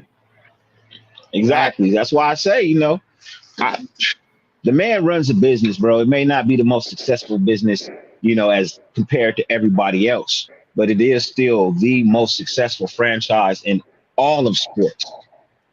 Wins or losses, it doesn't fucking matter. The most recognizable and most successful and most profitable out of all franchise sports. All right, let me ask you guys one more question. All right, so I want to ask something about the general manager, Champ Kelly, that's filling in. This offseason in the draft, you know, they had, I'm sure you guys probably saw the videos, but they had, you know, Dave Ziegler, Champ Kelly up there doing the interviews. And I'm kind of weird when I watch videos. Sometimes I'll rewatch them a couple times, you know, something like that. But I'm just trying to like my perception wires were just trying to pick up when they were doing their interviews. And the entire time I'm like seeing two guys at the helm, like running the ship for the Raiders, right? Be the general manager. Mm-hmm. But I felt like in those interviews, like Champ Kelly was the guy, and then I felt like Dave Ziegler was kind of interrupting him and trying to talk over him. But to me, the real leader between the two, I felt like was Champ Kelly. You know, now Well, that's why he's in the office now. no, right, yeah, and he would have got the job had it not been for Ziegler and kind of the transition or whatever. But I'm curious, did you guys get any like, maybe it's just my tinfoil hat or whatever, but did you guys feel like you saw any of that perception when you watched those interviews? If you were to rewind back in the offseason, like after the draft, like, you know, when they were both getting interviewed, did you feel like Champ Kelly was like maybe the leader and Dave Ziegler? I never felt like he was a leader. I always felt like he could stand on his own, though, just with his own resume, what it is he's accomplished, what he's been a part of. You know what I mean? I felt like he could always stand on his own. So you know, for the most part, like I never looked at it in that way. You know what I mean? I never actually looked at it like that. You know, you're looking at it completely different than me, and I ain't got no problem. I had never looked at it like that. I just was curious. Yeah, I've never looked at it like that. Yeah, I didn't look at it that way either, but I do think though if Ziegler would have stayed after this year, I think Kelly would have left and taken another GM job elsewhere. Yeah, if he would have gotten one, yeah. I think so, because there was a lot of talk around the league that if there was some GM jobs that opened up that he was going to get it. I was thinking he was probably going to be with the Raiders for like 2 years tops, and then bounce and go to another team and run his show. Right. Well, and I'll be honest, my perception was, because I didn't like Ziegler, I was trying to, like, maybe that was part of it, but I was trying to see who the real leader was between the two, because you have like two alpha males, and I just felt like, in my opinion, I felt like Champ Kelly was the top dog, and Ziegler was the guy trying to be the guy, but I felt like Champ Kelly was the guy. That just was my perception. But Nate, you got anything to say on that, bro? Yeah. Great point, bro. I heard you talking about that on your show. I agree with a lot of what you were saying, but I didn't see it. And then I heard him talk a few times. I'm still kind of out on the, you know what I mean? Still out on debate for me. We'll see. I need to see results. I'm tired of motherfuckers coming in here talking. You know what I mean? They got a good mouthpiece. They talk the talk, but I need to see them walk the walk now. So it's still up in the air for me. I have a lot of high hope though. I like what they're saying. I usually do. You know what I mean? It always sounds good in silver and black. You know how that is. But great point, Hardcore. Yep. Pizzle, you want to say anything? I think it's as long as he no, I just want to sit here and look pretty. No, just kidding. No, I think we're gonna have to wait and see. Like Dirty says, we're gonna see how they obviously mesh good together, right? They're two good alpha males. You've seen them during their interview, right? When they first got the jobs, they were patient with each other, letting each other take their turn, and they seem to get along, and that's important for what we want, right? We want chemistry. We want people to follow what's going on. We don't want the wedge in between, like what I think that we had before. Between not saying that Ziegler and McDaniels had a wedge between them, but there was definitely some kind of miscommunication going on between how the job should be going and what should be going on, and how it should be running. I think that they both, obviously Ziegler made some bad decisions on some contracts, overpaying people, and which was a couple, nobody's perfect, right? Oh, did he freeze out again? Fizzle's having issues. Damn. And well, yeah, I mean, there was a lot of mistakes. Oh, you're cutting out, dog. Let's see, give him a second. I mean, there was a lot of red flags, in my opinion, but yeah. Yeah, no, there was, and in my opinion, we'll see, and as long as they're gelling and we're winning, I don't really care who's at the helm. I just want to win. Now, if AP don't work at the end of the year, then I'd like to look into that Bengals coach, the offensive or defensive over there. He looks like he's gonna be up for it at the end of this year, and he coached that. He's doing a hell of a job over there. Who is the Chiefs offensive coordinator that went to the Commanders? Bellamy. Eric Bieniemy. Yeah, that one's kind of Bieniemy. But I don't know, man. I just want a coach that loves this team, man. That can get it done, Yeah, and AP seems to be that guy, right? He's talking the talk. Let's see if he can walk the walk. I mean, he's talking the talk. I love how he's talking. I love it. He sounds like a motivated speaker. He knows what's up. He knows what it takes to win, right? Mm-hmm. Yeah. As a player, as a coach, but you can see how doing it as a coach or an offensive coordinator has turned out. I heard a bunch of players do their little interviews during the week and stuff like that, and they were all just and the main thing I heard was they all respect Antonio Pierce. I don't know if they're not they didn't respect McDaniels, but they all emphasize that they do respect Antonio Pierce, which is major. Yeah, for when you're right. Who's Max Crosby was on Busted with the Boys, and he had said something. I'm glad you brought that up because I was thinking about that too. He repeated the respect factor like 2 different times, and essentially about how it makes you want to work a lot harder for that coach, and that's important, especially in today's day and age. If you can have these players that respect the coach, they'll want to go the extra mile for you. Just like we were talking about Jacobs, finally showed up this last game, going that extra mile. So if that whatever coach it is, if he can get that out of this team, I think that's huge. Moving forward, and that's. All I want, dude, is players that want to play for a coach and give that extra mile. Facts, bro. Fucking factuals. Yeah, like I said, I don't care what coach it is. As long as we're winning, I don't care what's going on. I just want to win. I don't care. Nothing really matters to me other than us and other than him coming in. I mean, I like what Patrick Graham's doing right now. Everybody was crapping on him in the beginning of the year. Right, but he was able to turn it around, and then last week he really turned it on. So, and that's what the kind of defense I've been looking for over here for many years, since like 2002. I've been looking, and even in 2002 in our Super Bowl run, we didn't have them. We didn't have them coming like they were coming last week, and that's important for the defense to be coming because that's what the Raiders' whole philosophy was based on, was punishing people on the defense, hitting them hard and making them not want to come over the middle. I'm going to go back to the offense because he's kind of bringing that attitude to the offensive line. He's hanging out with the offensive line most of the week this week during practices. And the offensive line, I heard Greg Van Roten. Yeah, Greg Van Roten was like, we're going to fly off the ball and we're going to try to win for this guy. And sure enough, that brings up a good topic, something I've asked myself. I don't know if I have the answer, but I'm curious what you guys think. Why do you think this offensive line has taken such a huge step back from last year to this year? Do you guys think it's a scheme thing? You think it's a play calling? You think it was a lack of that leadership and maybe players not respecting the coach? Or do you guys have any insight why you think this offensive line took a big step back? The only thing I think of, I bro, think they it's didn't look all like of they were us. And having, then they didn't look like they were having fun for me in my eyes. I don't know what that entails, or they looked like they were dragging out there before and it's uninterested, unmotivated, you know All what I the mean? above.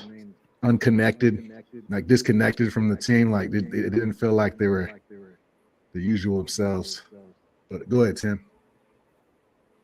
Yeah, I was just gonna say all the above, man. I think that's really what it was. All the above. But I think the offensive line is definitely gonna step up the rest of this year. I can just see it. I mean, the energy and everything's different, like we can all see. Yeah, I just think they're gonna play a lot better down the stretch here. No doubt about I it. think he's rolling up on him like Debo and shit, standing out. Well, once you lose the locker room, though, bro, you know what I mean? That's pretty much it. It's going to be really hard to get it back. And like I said, if you're an egotistical type of person, bro, you're never going to get the locker room back. And he lost the team. Look, people always say, I wasn't, I was born at night. I wasn't born last night, bro. Look, whatever. Doesn't matter. I'm not stupid.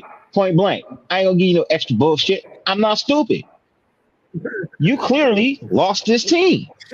They didn't want to play anymore. They quit. They wasn't giving you everything they had. And hey, we have moved on. We have found somebody to do better. Hey, that kind of brings up another thing I was kind of thinking about. These Raiders so-called insiders, these reporters that are getting paid fucking big dollars to give us our news on our Raiders and selling us this fucking bullshit all off season and during the season. Like, oh, McDaniels isn't going anywhere, but it's like, and then everybody loves Jimmy G. They all think Jimmy G should be the starter. Do they? Because Aidan Connell is clearly better. What the fuck is Clearly. that? What the fuck is going on? These and I wasn't even high on this dude. Lying He's to us. clearly better. Lying He's to not us willing all, to eat all his season ego's long. not willing to let him make that and mistake. none of them are apologizing. They're all just like, oh, back to business. That's all egos. Their egos reporting running the out next of bullshit. control over there. Yeah, it's like you motherfucker, you dirty fucking bastards. Nah, That's why I only listen to Hondo. And bro, it's hard to listen to Hondo now too. Hondo got me fucked up as well, bro. Nah, Hondo's right there with Vinny B, dude. They're both shit bags in my opinion, dude. They're paid to push certain agendas, dude. They were trying to sell tickets, is what they were trying to do, which is why they lowered the shills. I call them shills, dude. They lowered the expectations where there were no expectations, and then they tried to raise the expectations, talking about how Raiders will do a lot better than we really thought. And yeah, they were dude. If you were to any of us that was wrong as like these Raider insiders were, as much as they were wrong this offseason, we would have lost our job. These guys are wrong in so many areas, from Jimmy G to the Raiders to McDaniels. And yeah, you're right. They didn't admit they're wrong, first of all. And second of all, they won't be like, they can't fathom like getting themselves to a point where they're like, hey, I was completely wrong on all this shit and I apologize or anything like that. They're not man enough to own up and confess that they fucked up or something. They just move I don't on. even know if I need an apology. I don't know, bro. I'm just done with him. Like, they lost their credit. They lost their credit, bro. I agree. Bunch of narcissists is They're what not we had leaders, running the helm over there. Hondo has always Bunch been of like narcissists. kind of on the fence with McDaniels. Remember, he's the one that was challenging. He was giving him hard ass questions in the end, like, "Hey, what are you doing?" Like, At the end, yeah. Hold on, I saw him nah, flip on the end. I'm sorry, bro. I can't agree with you on that. I mean, just dude, they were both all over McDaniel's nuts, bro. Like Gruden never got the love that McDaniel's got coming in, or the move to Vegas.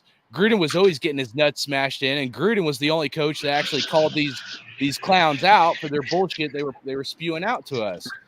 And that's why they were always like bashing Gruden, because Gruden would call him out, but I don't know. I don't want to nitpick or whatever, but yeah, that's just how I feel about it. They never gave Gruden a fair shot. This is my main point. You know what I mean? For me, Hondo. well, I'm gonna just tell you, Fatigue. I'm gonna just tell you, hardcore. Gruden is not coming back. I don't want him back. I told you I want AP, bro. I want AP. I think John Gruden, once he's done keep AP lawsuit, he wins. I think once he's done with the NFL, he's just gonna kick back and relax. He don't need nothing. He don't need nothing. I don't even need to be around y'all. Just give me my money. Give me all that good money. I hear you.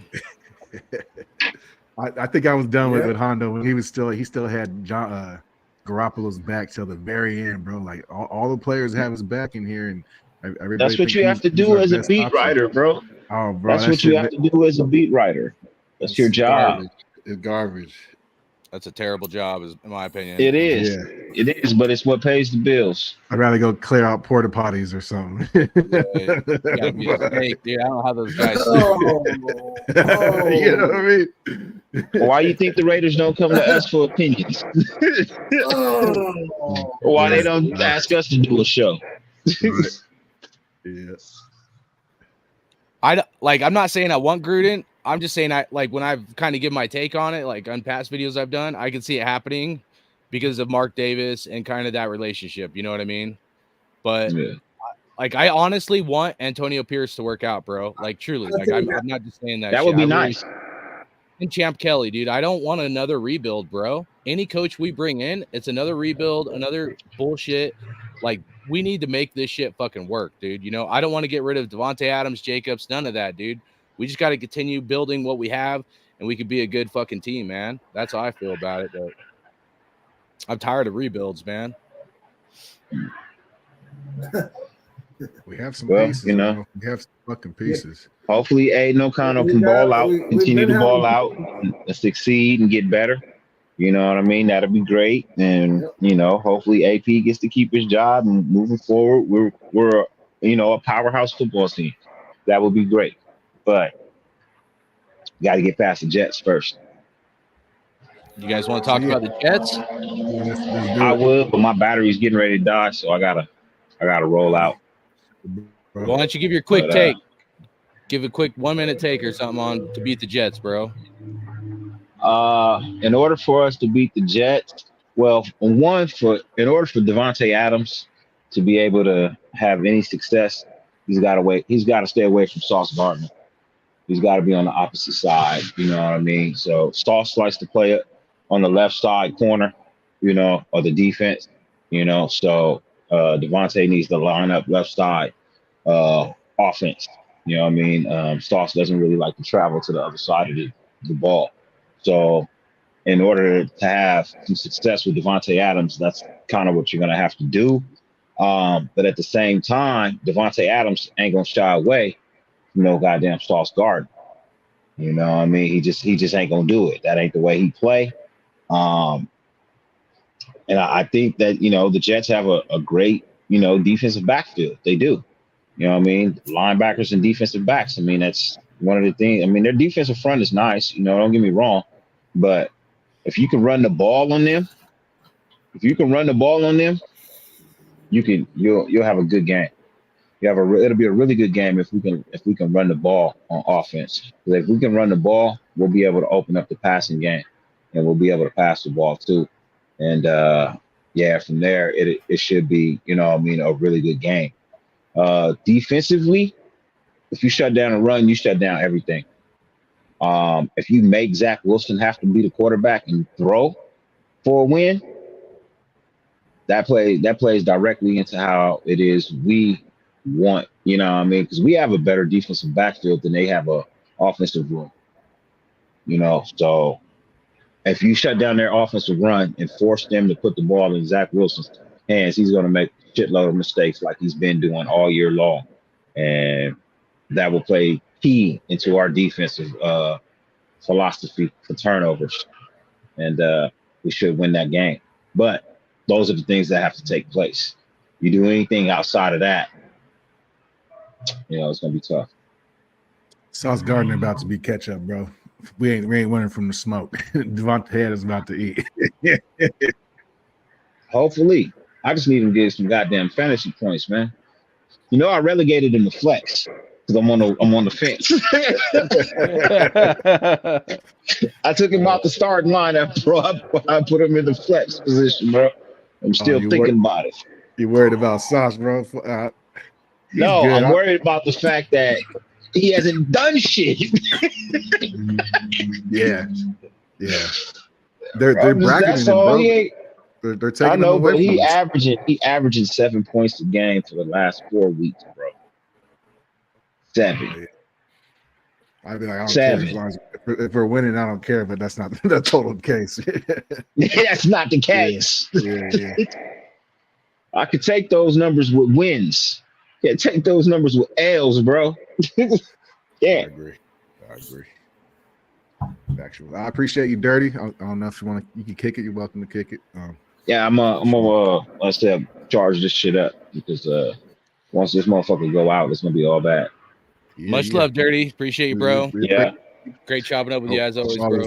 I will holler at you guys tomorrow on Black Saturday if it's there. If not, catch me Sunday 4 o'clock, hour before the game for a pre-game show. You guys going live tonight, right? I think so. Okay. I think so. I'm gonna have to go check that. Yeah. So, but we'll see. We'll keep it going for a little longer. I'll send everybody your way though. You know. For sure. All right, bro. Take care. Peace. What up? What's good with you, Pizzle? Welcome to the show, Pizzle. Glad you can make it. I know, right? It's all good. He's like, I'm just here so I don't get fined. Yeah. Charging extra. I see. But I think the offensive line is going to be key this weekend. You know, definitely. They're going to carry us the rest of the year. They're a big part of how successful we're going to be. They're going to keep the defense off the field and fresh by converting on third downs and controlling the clock by running the ball. I think it all helps that we finally have a quarterback as well. My bad, Tim. Got that echo again. Yep, there you go. It all comes back to controlling the clock for me. And the offensive line is going to have a big part and a big say of how the rest of the season is going to pan out. And it sucks that our main big dog is going to be out. So, but you know what I mean? Next man up. Let's see what we got. Let's see how Antonio Pierce's motivational skills are going to work for a second tier type of player that's going to get a shot. Because Antonio Pierce was an undrafted free agent. You know what I mean? He worked his way up the roster and fucking got himself a Super Bowl. You know what I mean? So you play for a guy like that. You hear that story, it sparks something up inside of you. Like, why am I fucking around? You know what I mean? Let's go get this money. Yeah, if he can do it, why can't I do it? Yep. Oh yeah. You know? That's what it's about. If he could do it, I could do it. If he could beat the Giants that were undefeated, why can't we do it? Yeah. Facts. Fuck Josh McDaniels. Fuck the Patriots. Yep. I do got some stats pulled up at some point. I wanted to go over with us versus the Jets if that's cool. Yeah, let's rock it. Yeah, absolutely. Next stage. All right. So I'll pull it up here on my screen. I know the chat won't be able to see it, but all right. The Jets defense is ranked like number 9th. The Raiders, I think we're at like 15th. So total yards Jets allows per game is like 312. Raiders allow about 331 yards. The big stat that stands out with them is their running yards they're allowing per game. They're allowing 138 yards per game. The Raiders are allowing 139 rushing yards per game. So we're about tied as far as yards allowed, but their defense, even though they have a good defense, they're definitely allowing a lot of rushing yards. The other stat that stood out to me is the points allowed. They're only averaging about 19.5 yards allowed. So, Raiders have had a hard time getting over that 20-point mark. And I feel like, with their stats and their touchdowns allowed or points allowed at 19.5, I feel like if the Raiders could get above 21, meaning 3 touchdowns, I think that will be a huge success to possibly beat the Jets and that defense if we can get above that, 19.5 or 21 points. as far as that goes. And then turnover differential, they've got 13 turnovers on the year. The Raiders have 10 turnovers. Their points or their differential for their turnovers are 0, where the Raiders are -6. So the main point is, obviously, we've thrown a lot of interceptions, being -6 turnovers, and we cannot. I feel like we can't come out of this game with being in the negative margin as far as the turnover realm, and so that was pretty much it. I did want to say one thing on Jacobs, but you guys want to say anything on those stats or whatever before I give my last piece on Jacobs?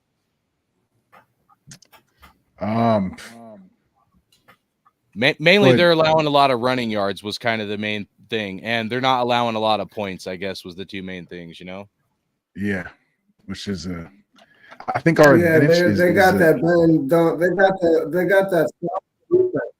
Oh, go ahead. Go ahead.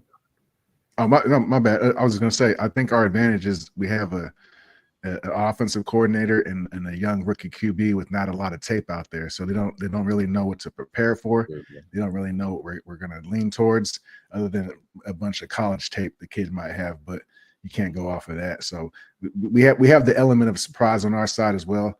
So I hope we put up some points. I am kind of wary of those stats you kind of spit out, but I think our advantage might be the element of surprise. Go ahead, Pizzle. My bad. Oh yeah, I just I think that I think the kid is going to be like, I was talking about it last week before even the game. Is I thought, it was garbage time when he came in. Showed some already showed advancement and was learning right in front of us by throwing that pick and then coming in and then driving down the field and scoring a touchdown.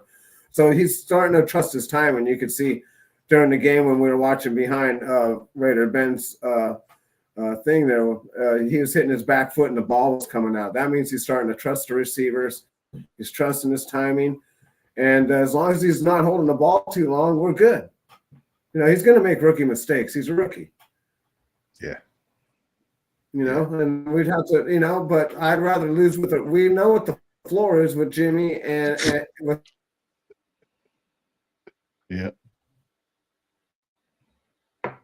Oh, you cut out again, Pizzle? Damn it. Oh, this has been an interesting show. I think if we scored 20 or more points on Sunday night, I think we win the game for sure. No doubt. I mean, as long as we keep mixing it up and keep doing what we did against the Giants, I think we'll be fine. And O'Connell's getting the ball out fast, so as long as he keeps doing that, it'll be all good. Catch him off guard. Don't force anything. Hit the open guy. Change the play if you need to. Another big thing we haven't seen a lot this year. Exactly. Big props to the rookie. Yep. Exactly. Hell yeah. Go ahead. Oh, go ahead. You're good. Go ahead. You got to mute Tim. Or go finish, Tim. I'm gonna make a quick prediction on the game. I think we win the game 22-13. Like it. Yeah. Defense. Let's go. Yep. Well, I'm definitely worried about this Colton Miller injury. He went from, if you look at back when we drafted him, we were all scratching our head, thought he wasn't going to turn into being anything, and now he's like really one of the stable pieces on this, offensive line. And I feel like with him being out, it definitely concerns me. So I'm worried about the run game, but I'm also worried about the blind side of Aiden O'Connell.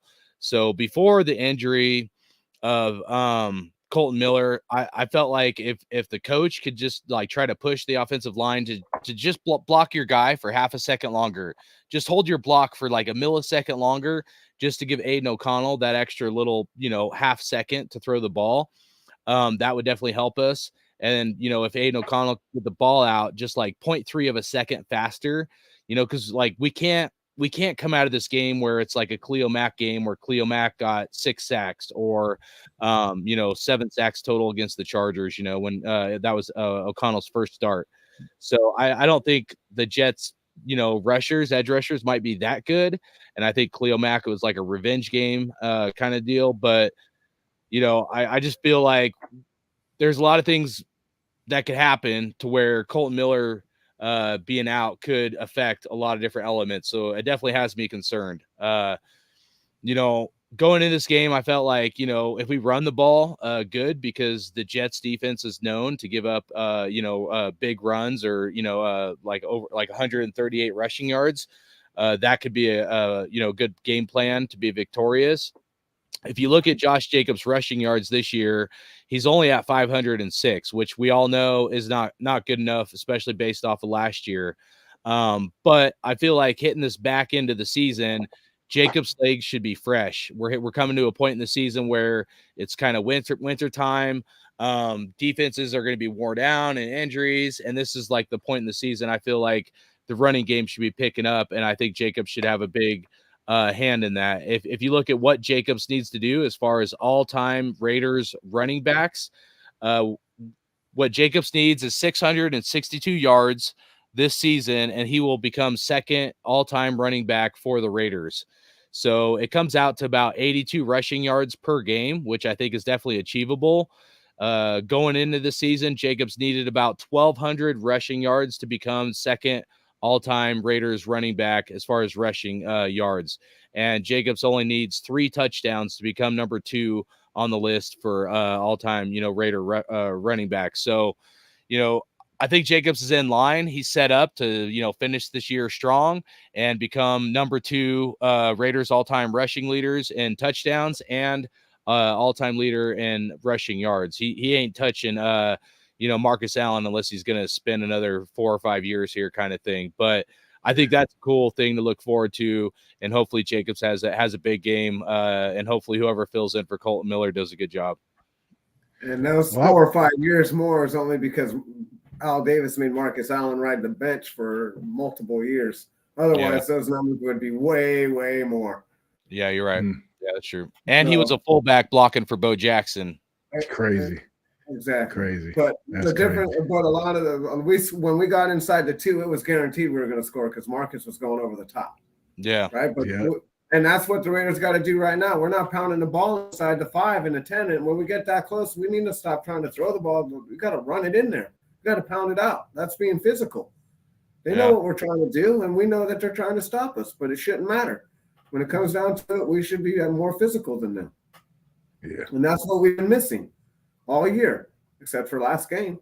To They weren't be firing honest, off the ball. They were looking lazy. They weren't blocking very good. Yeah. I don't know if this is a team or if they changed the zone and then now they're running power again, or if they were running power and changed back to zone.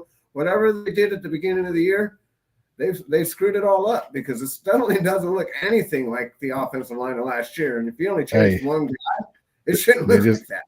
They just got a new head coach who's finally going to motivate them and give them pep talks before the games, and I guess that's all they needed, bro. He's over there deboing them. Yeah, Antonio Pierce, bro. Do you guys know if Kolton Miller has been officially ruled out? I know he didn't practice, but I don't think he's been officially ruled out. Has he? Or he's doubtful. Yeah. Okay. No, I know I tried to send you the video, but you haven't accepted my invitation, so I couldn't send it to you. But if it's on the Raiders channel, the Raiders official channel, you can go check out the interview. Oh, you're talking to me? Yeah. I haven't accepted it on what? Let me know and I'll fix it. IG. It was on. I sent you a thing on IG after the other night when we were talking about the whole. Okay.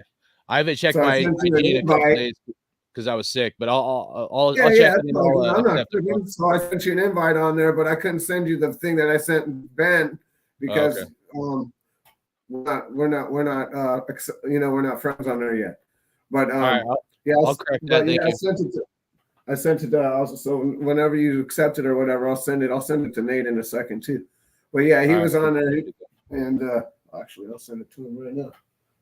But yeah, that was basically he talked about Spillane going into surgery, and I don't know if we're going to talk if you guys talked about this already or not, but he went into surgery or something and came right out the next day and was like, we're going to go in for practice. Same day. Yeah. Right. He played 6 days after surgery in his hands. Yeah. And That's the right. doctor said if you can play through the pain, you can play. He That's said, a "I'm out hardcore there." dude, man. Yeah. That's what we need more of that around here. Nate Hobbs did that last year, though, right? I mean, but then he didn't play after the kinda. next game or when he finished that game or whatever. Yeah. Well, he also had probably one of his worst years as well. It could have been a number of things, but right. He stuck it out. I give him props for that. He was out there. He's still one of our better options at cornerback. And he, I like Rocky Sin though. He's yeah, doing good over there in Baltimore. Yeah. Do you guys have any insight, like interception, like how many interceptions we need to get, and who do you guys want to see get an interception this game?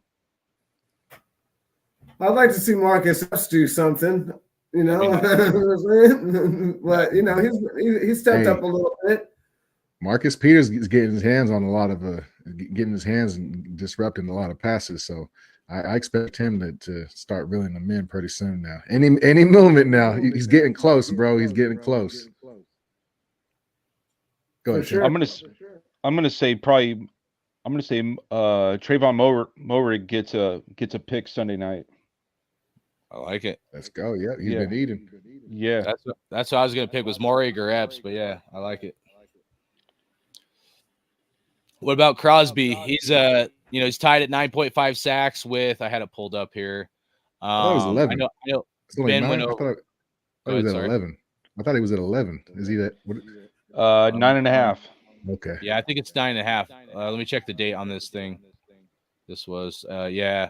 So Daniel Hunter from Minnesota Vikings has 10, and then Crosby, Garrett, TJ Watt have 9.5, and then Khalil Mack, Josh Allen, and then other guys after that. But how many sacks you guys think Max Crosby gets? 3. Sunday? 3 again.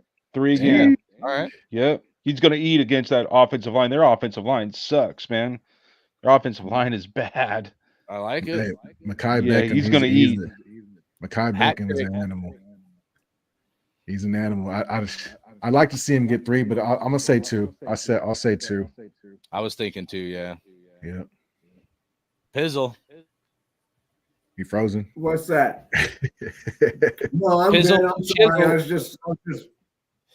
I was just checking. I was just getting ready to resend you this video. So I'm sorry. What was the question? How many sacks Max Crosby gets this game? Well, I think he's probably gonna get probably 3 or 4. I think that they got a lot of holes in their offensive line. Last weekend, I think they got 8 sacks. Their defense got 8 sacks, but their offensive line gave up 8 sacks.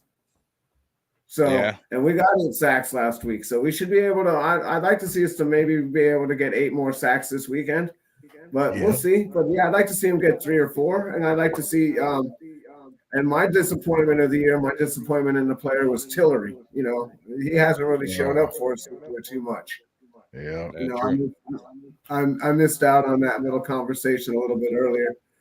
But yeah, for Tillery, and I'd like to see him step up this game and do a little something, maybe get a sack or 2. Or I'd like to see some push from the defensive tackles this game. You know, we probably won't see Tillery produce anything until we play the Chargers again. To be honest, yeah.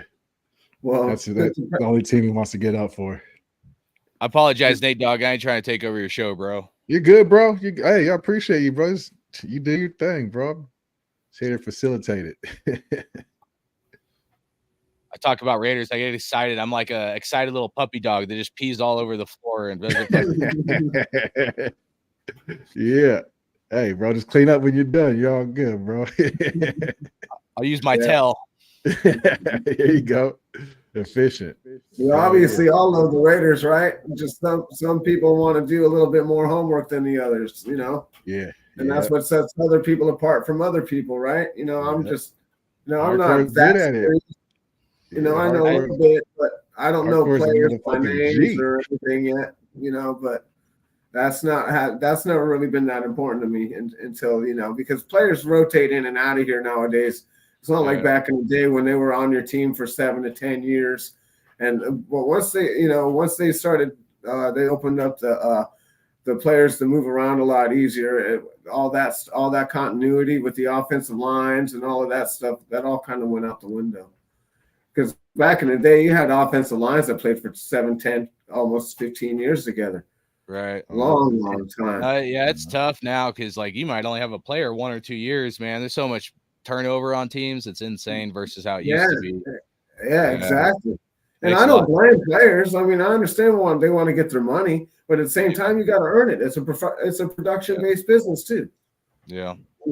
And we were talking about Carr not being worth the kind of money. Of course he ain't, because for me and like maybe you, he's not producing that kind of $37 kind of $1 million worth of production. Right. Yeah. Yeah. So- 25-30, I think would have been fair to the Raiders if he would have been willing to take that and then use that money to get the talent around him. And I think we could win a Super Bowl with him, but that's kind of, water under the bridge or, past tense. But I mean, this is halfway through the season. So I always like to myself and my channel, I try to do a reality check, like going to the season. What did I think I didn't predict. I wanted McDaniels gone, but I didn't think Mark Davis would do it. But I try to look at like my expectations for the Raiders and kind of my schedule prediction. I kind of try to review it and see if I'm close or whatever. And we're kind of right where I thought we would be. I kind of thought we would start slow. This is kind of the reality check moment, but I thought we would finish this season strong. And so I'm just curious, because I'm gonna have to get out of here soon shortly, but I'm curious if you guys have an honesty moment, like where are we at now? Where do you think we'll finish? If we're doing like a halfway mark of the season, and do you think you're on track for how you thought we would start the season and how we'll finish?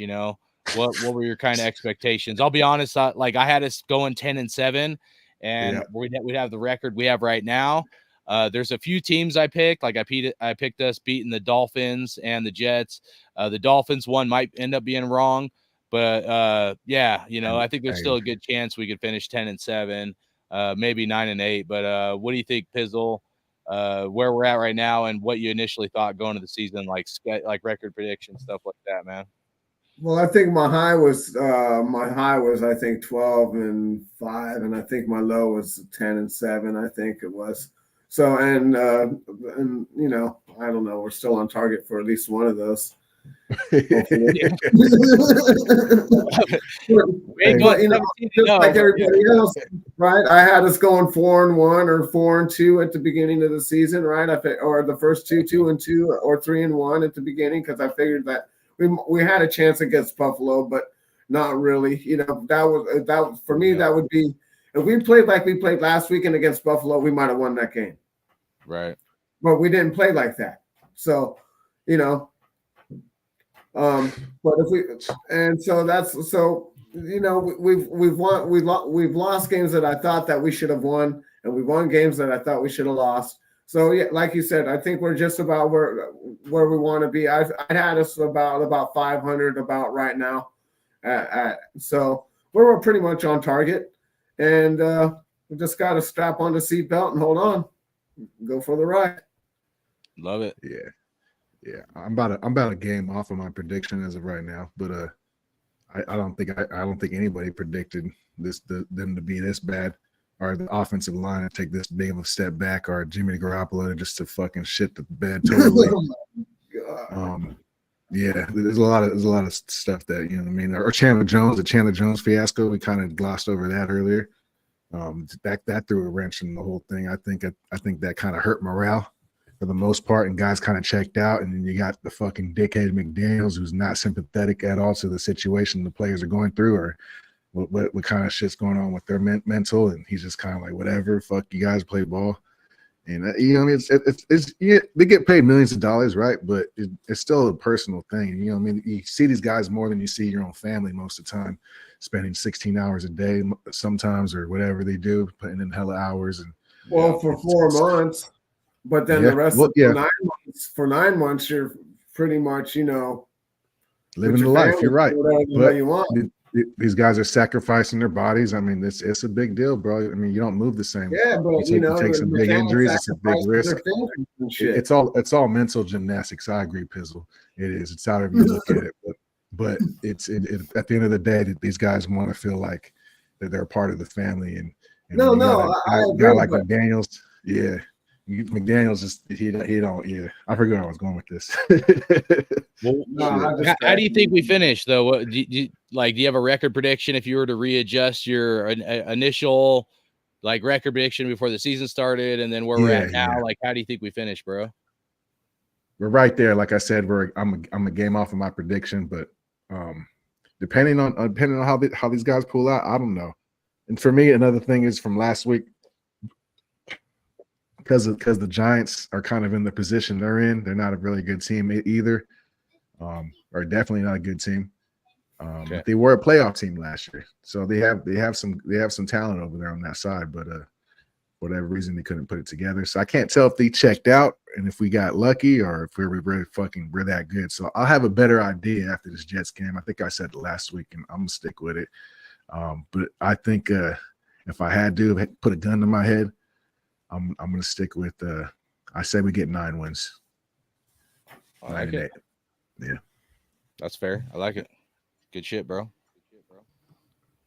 so Yeah, I think for me, I thought we'd be probably this record we got right now. I would say it's probably where I originally thought we would be, and then my prediction for the record for us to finish the year originally was 10-7, but I think we finish 9-8. I hope it's better than that, but I'm gonna stick with 9 wins.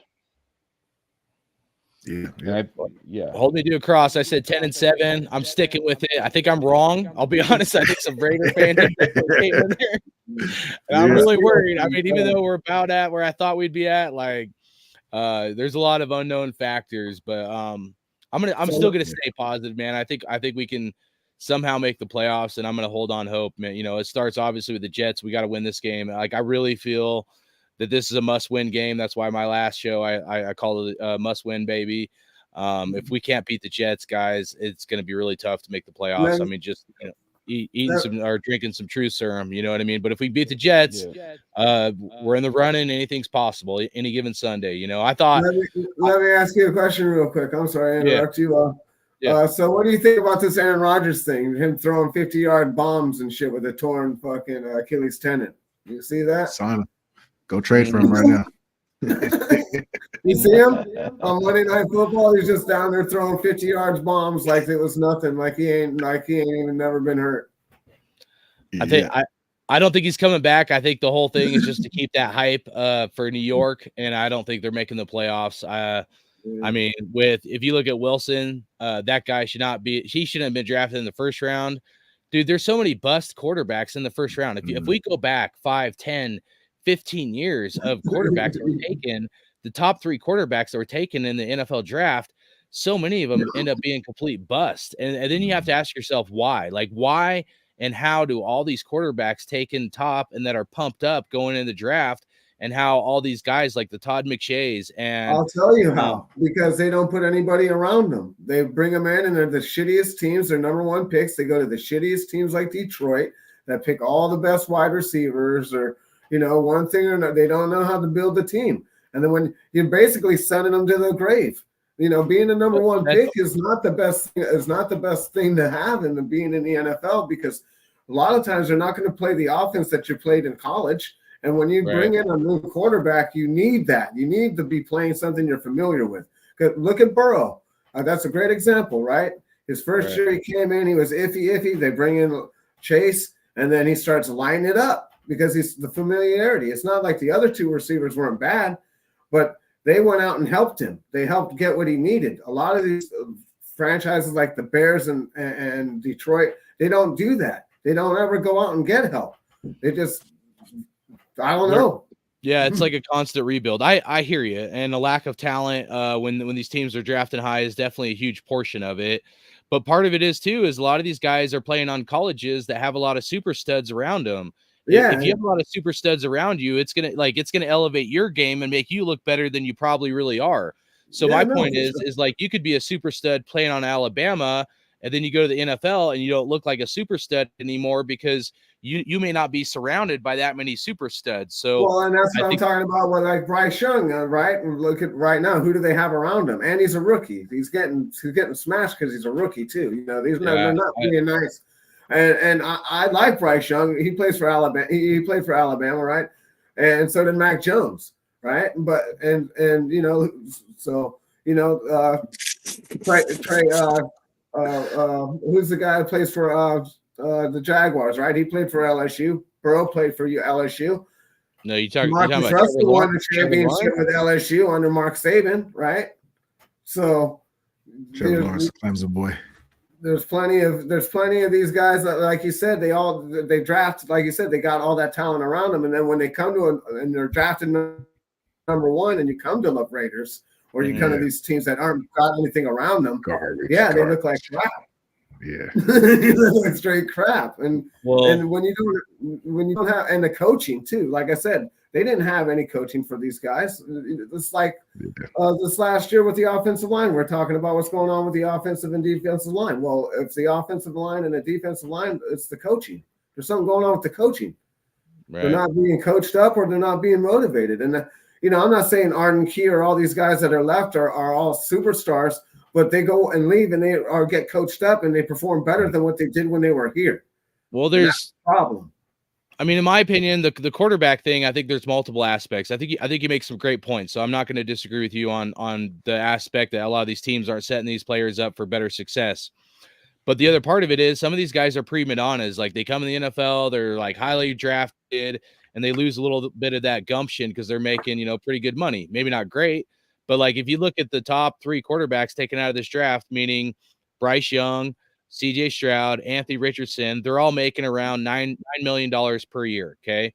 So that rookie contract is important because if, say, the Raiders would have signed Derek Carr, we're paying him $40 million. That's a lot of money. You know, that limits you on your availability for who else you can put on your team to surround him with that additional talent like you're talking about. Okay. So I think that plays a factor, as well as like say Aiden O'Connell. Aiden O'Connell ain't even making $1 million a year, bro. So the other quarterbacks are making $9 million. Aiden O'Connell's making like $500 and something thousand, which is mind blowing. So if you look at it from that aspect, I mean, shit, if you can have Aiden O'Connell for a few years, you spend that money, we go get another defensive end, maybe wide receiver, or, you know, or we don't need wide receivers. We need a DT, man. We need a DT. Yeah, cornerback, you know, whatever it might be. You're going to have enough capital to leverage that to then hopefully get enough talent to surround that quarterback to be more successful. But the flip side, like the caveat to all that is a lot of these quarterbacks are only starting 2 years. Are you leaving, Tim? Sorry. Oh, sorry, bud. Should have let him say goodbye. But a lot of these quarterbacks, if you look at how long they've started, like Anthony Richardson, it's not like they're starting in college for 3-4 years, guys. A lot of these quarterbacks are coming out of college and they've only really started for 2 years. That inexperience also makes them behind the curve when they come to the NFL. So then you might have to develop a quarterback for 2 years. And if it's a 4-year contract, it's like the first 2 years are a wash. And then the last 2 years, you get good development out of that rookie quarterback. But very seldom are you going to find a guy that's like a CJ Stroud, you know, that's balling out his first year, or like Joe Burrow. You know, it can happen, but it's rare. A lot of these guys end up being busts. So I mean, even Peyton Manning. You know, you look at Peyton Manning's first year. I mean, there's a lot of people that come out and just crap the bed. I mean, you know, like I said, when you're a rookie back in the day, when Manning was coming up, they blitzed you on a regular basis when you were a rookie. You know, and you had to learn how to beat the blitz. And it took him a minute. It takes people a couple of years to develop. Everybody has this instant injection of we want now. You know, it doesn't work. Social media era, yeah. You know, like you're saying, back in the day, you know, colleges like Stabler and all these guys, they all stayed for 4 years. They didn't come out early.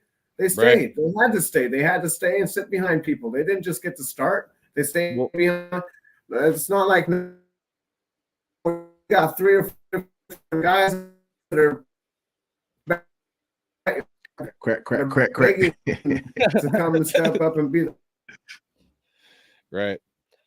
Well, and you know, the positive thing about all this is with Aiden O'Connell, I believe I'd have to go back and check. I think it was 4 years he started. He's actually spent 6 years in college because with the virus, guys got an extra year.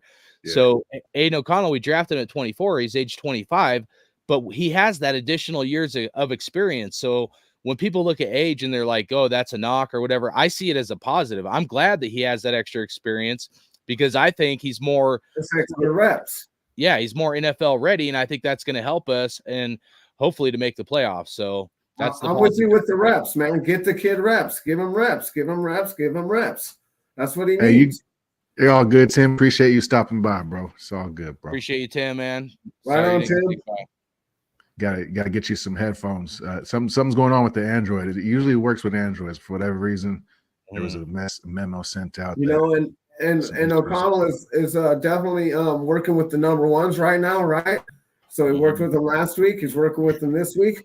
So we're going to see what kind of week to week it should be an improvement. What up, Mike G? They look like the fly. yeah, it's all good. He likes the clown. Cool. He's always clown. He's got. Yeah, that's all he got. We're calling Miguel after midnight.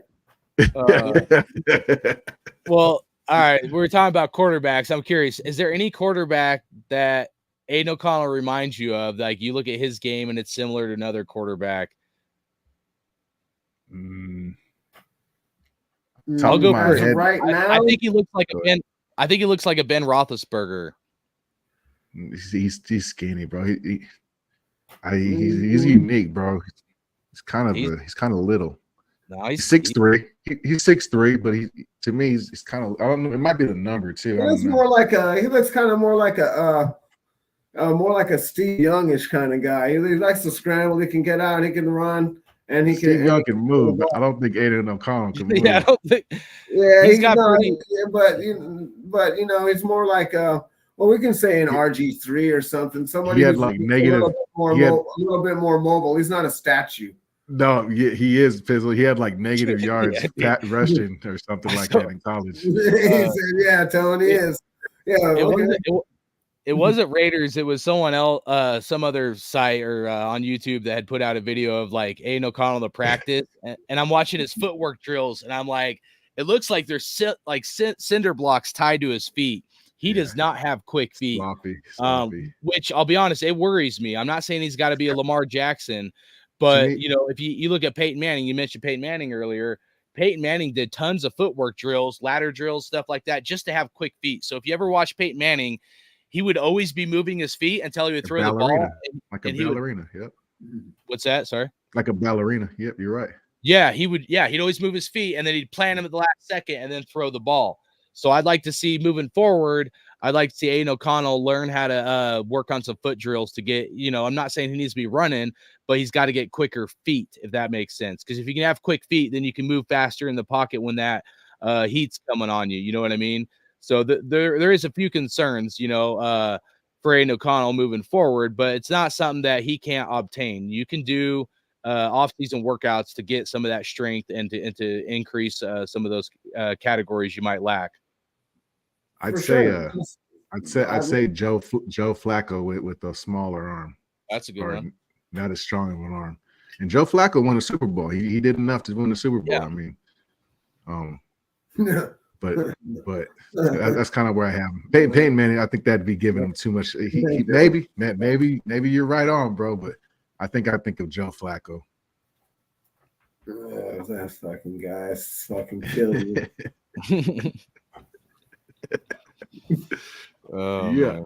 Yeah. Well, shit, we're almost there, guys. You guys want to keep it going? We can keep it going. But I think I mean, you guys got anything you want to touch on? Got any more? Anything else for us? All right, so we're talking about quarterbacks. I want to ask you guys one last question because like all this stuff is stuff that I think about. My brain's always thinking, dude, when I'm working and stuff. So if we're breaking it down to like quarterback style, say you know, Aiden O'Connell isn't the guy. You could go out and get any type or style of quarterback that you guys could want. So obviously we know the pocket passer has been, you know, prevalent, you know, throughout the NFL for a long time. The Tom Brady's, Peyton Manning's, guys like that I would consider pocket passers. Then you have the guys that were more of a running style quarterback, Lamar Jackson, You know, I guess Justin Fields, you could say, is a running quarterback. And then the mobile quarterback, because you almost have to break it into 3 categories at this point. It used to be maybe 2 categories. But then the mobile quarterback. Mobile scrambler. Yeah, somebody that can scramble and run. So maybe a Josh Allen could be in the mobile. Well, Josh Allen runs so much. He's a runner. No, he's a bulldozer. He's like Cam Newton. He's a bulldozer. Allen, the guy from Herbert. He's a bulldozer too. But like Mahomes and some of those other guys that are more mobile, like Mahomes is more like a Steve Young type. Like he's like Steve Young used to be a run first quarterback, and then he learned to be a pass first quarterback. Right. True. Yeah. And that's what Lamar Jackson's trying to do right now, right? He was a run first quarterback, but now he's trying. Last few years he's been getting his pocket game up, and he does look a lot better. He's been hitting those passes, and that's what you have. People are realizing that you can't be like that in the NFL because you get crushed, you get hurt. You can't. Even Cam Newton, dude, 260 pounds.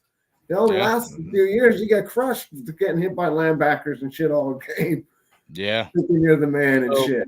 So 3 styles of quarterback: pocket passer, mobile quarterback, or running quarterback. If you could choose between the 3, who you guys pick and why? Well, win a Super Bowl, a championship for the Ravens. I think I was listening to you a couple of days ago, and you were like, improvisation is a very low. People don't really. It's low on the totem pole as far as when they think of quarterback, and I think it's a big attribute. Big accolade if you can improv when shit gets cracking. And I think I don't want a running quarterback. I'd rather have somebody mobile who can improvise. Somebody like the best one I could think of most recent, probably Aaron Rodgers, and he's a Hall of Famer. That's a lot to ask for, but Montana type, Brett Favre type. Yeah, yep, exactly. It is. Dare I say, Derek Carr? Yeah, maybe. Well, Tom Brady, all of those guys, they all have that. They all somebody can just move around. I mean, Derek Carr lost it towards the end. He had to go. All right, so I'm not even. I would put Tom Brady in the pocket passer category, but that's just me. But yeah, but he would scramble. He could scramble though. He could scramble out. He could bootleg. He could improvise. Tom Brady could improvise, but he also got the ball. He got the ball out right away. If you're a bootlegger, you're a scrambler. You know what I mean? You're. I'm not saying he's going to pull the ball down and run for 15 or 20 yards, but he can get out of the pocket and make some plays. Tom Brady was going to take what the defense. I feel like Joe Burrow. For me, Joe Burrow is like right now. He's just sawing fools up. He's for the last few years. He's been on fire. And I actually see Aiden O'Connell's got all the throws too. Don't put it past the kid. He can make all the throws too, and that's what it comes down to. Like he just made a bad mistake with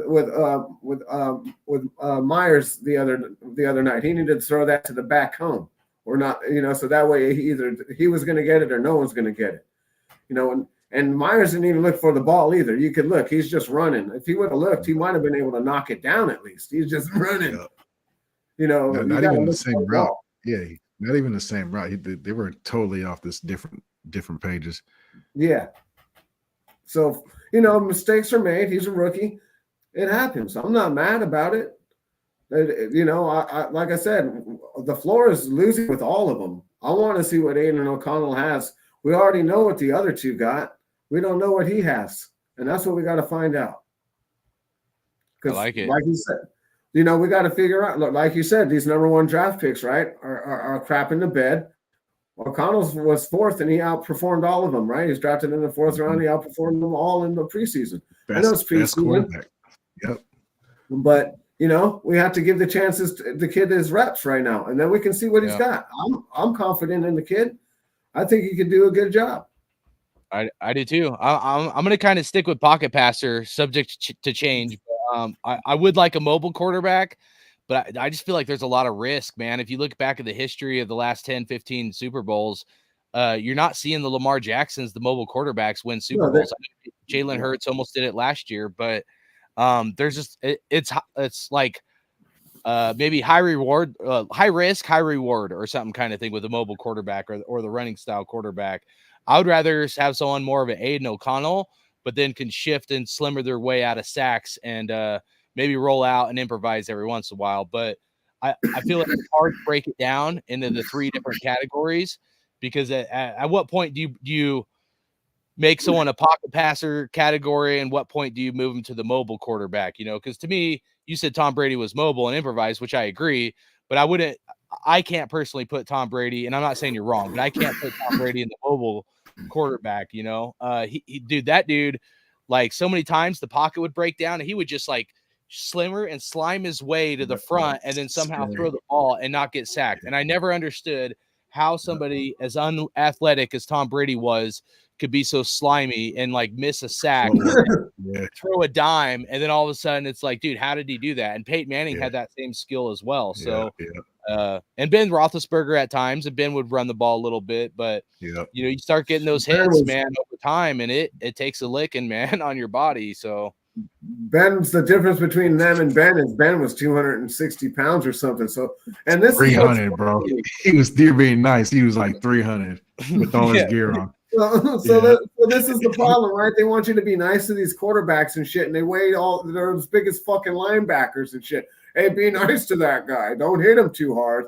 Like, what the fuck? He's 260, he's 270 pounds. How am I going to be nice to them? Just arm tackle him. Why don't you put a flag on him? I mean, it's just ridiculous.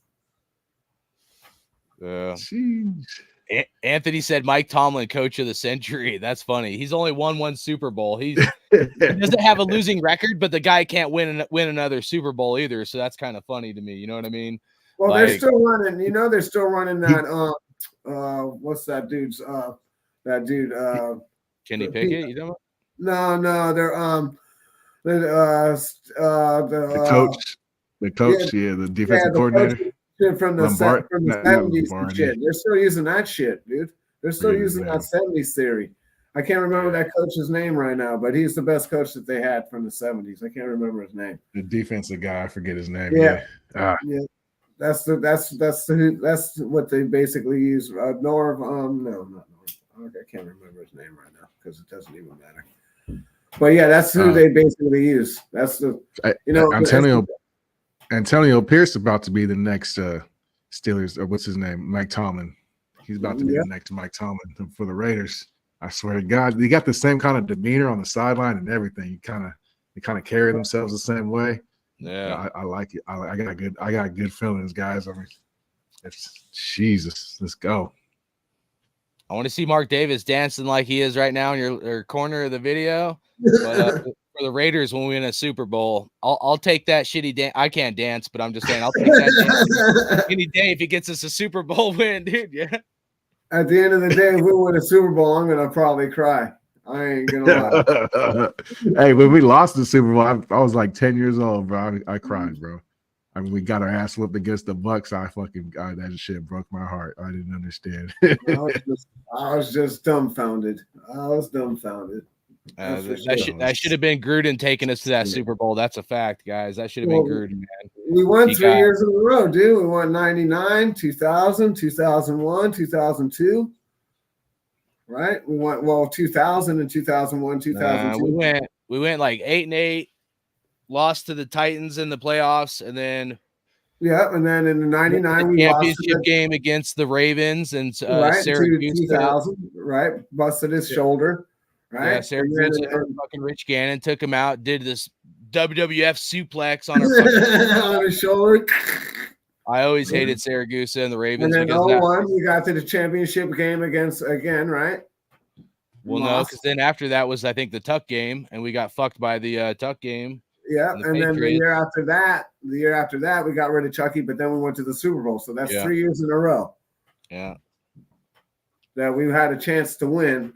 And we got fucking shut down, which is harsh. We had a good team, man. We did. It was a good run, but at some point or another, we couldn't get over the hump. I think we have a lot of the similar things in place now, though, dude. If you look at from our running back to Devontae Adams, we have building blocks, bro. We really do. No, for sure. We definitely do. There's no doubt. We just got to get that defense sewed up a little bit more with the defensive tackle position, and another corner, get another good corner. And maybe, we still got some Swiss cheese on the team. We're still holes. We still got holes. that we can Yeah. plug up and get better Man. position and get depth, and which is what we need to do. If we Guess get what? that, then we can maybe do something. I think we're close, though. I think we're close, are. man. And maybe AP's got enough with it. You know, it's not even going to be AP. It's going to be his supporting cast, the offensive coordinator that's going to come in, right? Because he's just going to be like Tom Conlon, like we were saying earlier, right? He's just going to be managing everybody else who's going around. He's the coach, right? Which is what the coach should be doing. He should be making the game plan, and he should be getting ready to make coach decisions on coach day, on Sunday. Everybody, and overseeing what the coaches are doing. McDaniels was not doing that, obviously, because that's why the goddamn offensive line looks like it does, and the defensive line looks like it does, because he's not overseeing what's going on. And either he didn't want to go down there and fire anybody or crack the whip on anybody, or he was content with the way the show was being run down there. Yeah. And either way, that makes him negligent, because those are your people. Like Ziegler's right. Ziegler's in charge of him, but he's in charge of everybody else below him. Right. So, you know, when everybody else is screwing up, it's on McDaniels. And then when McDaniels is screwing up, it's on Ziegler. And when Ziegler's screwing up, it's on Mark. Well, and when Sean McVay went over to the Rams, he just kind of overlooked the offense and focused on that. And then he brought in other guys that he could trust, like Wade Phillips, to do their job, and they just handled the defense. So, you know, there could be some change. If we I hope we keep Antonio Pierce, but there could be changes on the coaching staff. Maybe it's the offensive line coach if he's not cutting it or something like that. Oh, yeah, for sure. He's going to be gone. Yeah, well, you know, he could make moves to go get guys that are maybe not those Patriot guys that don't have as much experience, and he can go get some guys that have more experience that are better at what they do. And then, like you said, he can just project manage the team, you know, how it's supposed to be. Yeah, and I think he's a good evaluator, and he's got good people over there that are able to evaluate talent. And that's what we need. We've been missing that evaluating talent for the draft. We've been missing, and that's important too. Bro, I mean, there's a lot of stuff that he brings to the table. Not because we're not trying, though, Pizzle. But we had Mayock. He's supposed to be the fucking draft guru. I mean, we've people for 20 years. We swung and missed, bro. It's just, I don't know, bro. To me, it's almost like the draft. The NFL is rigged, right? So I think the draft is rigged, bro. I think the draft is rigged with how bad of a luck we have in the draft. I don't understand. We look at it that way. Look, I know Gruden probably had a big hand in a lot of the picks in the first and second rounds and some of the misses. I think Mayock was probably more of the later rounds. That's my at least assumption or tinfoil hat theory. But at the same time, I don't want to excuse the bad draft picks, but during the COVID and stuff, when the coach and the GM weren't able to see these guys face to face and have these personal interactions, I think that did play a factor.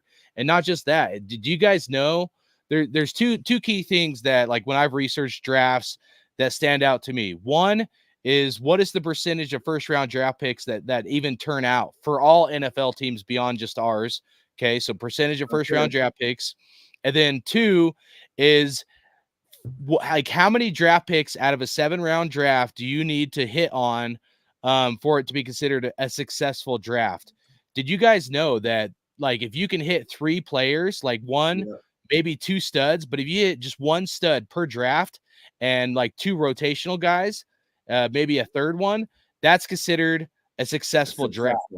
That means you only have to hit less than 50% of your draft picks for it to be actually successful. You're not going to nobody's ever going to hit on all 7 rounds, right? Or all 7 picks if you have 7. No, for sure. But if you can hit on 3 or 4 of your draft picks and hopefully one of those guys is a stud, maybe 2, that's a pretty good draft, believe it or not. So my point is, if you look at a draft where you get a Max Crosby, a Hunter Renfrow, and a Josh Jacobs, that draft, that 2019 draft, was actually a really good draft. Now there was some other ones that are extremely questionable. I'm not saying, I know it's going to sound crazy or whatever, but we got Colton Miller, right, in 2018. That was the first pick that the Raiders ever got. I thought he was going to be a bust. Most of us, if we were honest with ourselves, probably thought Colton Miller was going to be a bust. He actually turned out to be a really good offensive lineman. There's other ones like Leatherwood, Gallery. Yeah, we could go on and on with guys we've missed on. That's extremely frustrating. Bruce I'm just Campbell. saying the percentage that players turn out in the first round is like 10 or 15%, guys. Only 10 or 15% of first round draft picks actually turn out for all NFL teams. So your it's very low. percentage rate to hit is actually a lot higher in the second, third, and fourth rounds for a long term or a player that might end up being a stud. So I don't know. It just those are kind of And some I think random. that is, Go ahead. and I think that is too because money, dude. They finally get this paycheck, and then they're like, "Oh, I finally made it." Yeah. And they finally think that they finally made it. They don't want to do any more work. It's like, oh, it's all good. And you want to be successful. If you don't, then the work then you're just going to be content with getting your paycheck, which is what a lot of people are content with doing. Fizzle Grabbing their out, be paycheck. it nobody, be it just Yeah. another. Dude, another why wouldn't you? what You got a guaranteed 40 million. Why do you care? Or you got your guaranteed 9 million. That's generational money if you spend it right. Well, that's what separates the Hall of Famers from the exactly. But people got a ownership.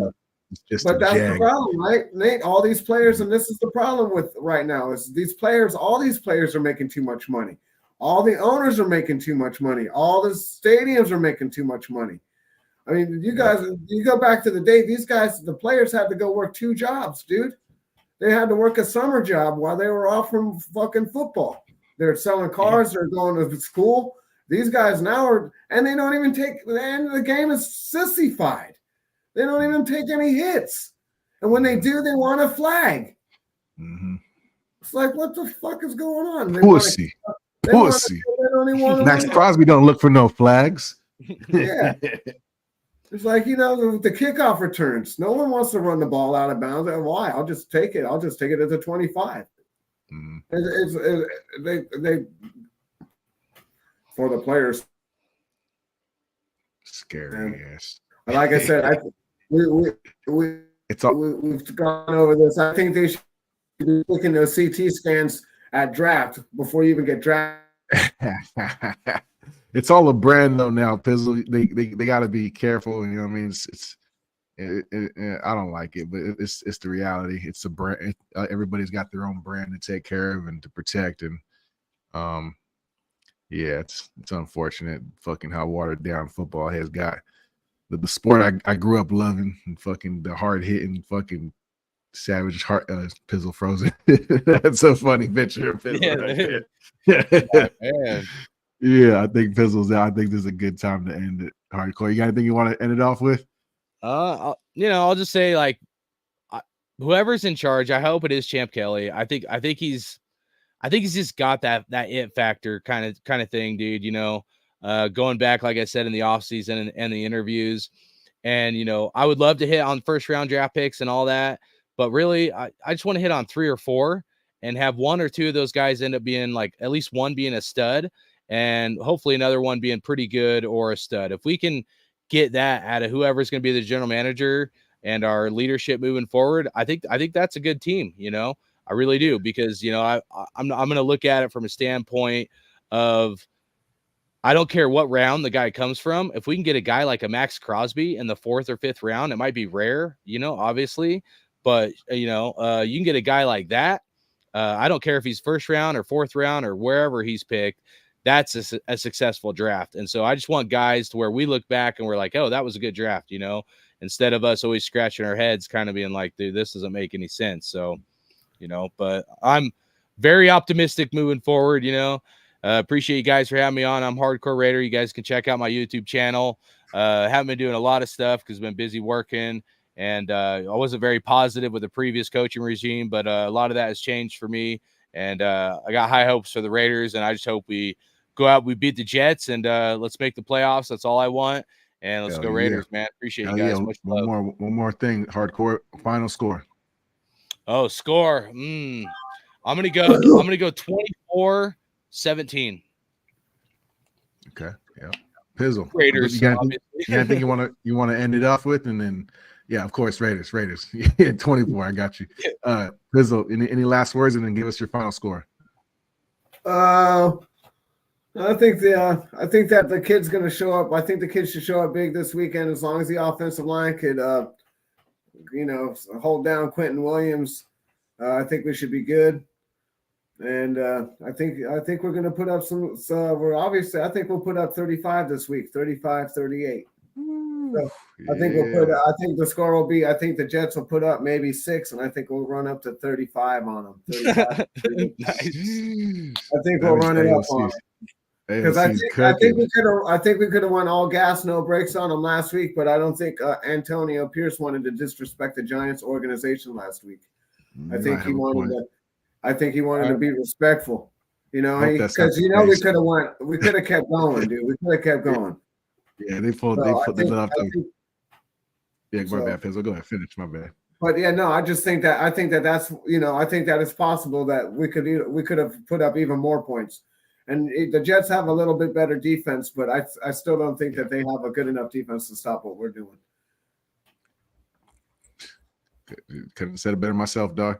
Hey, I appreciate you guys, everybody that came through the show tonight. Hardcore, Pizzle, Dirty, Tim, my dog Ben. Get better soon, bro. Yeah, definitely, we'll see y'all soon, very soon, and y'all take care, and y'all take care of each other.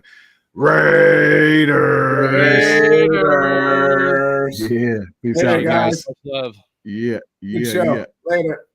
Show. I'm gonna play this real quick. Let me pull this up. Hold on, one more time.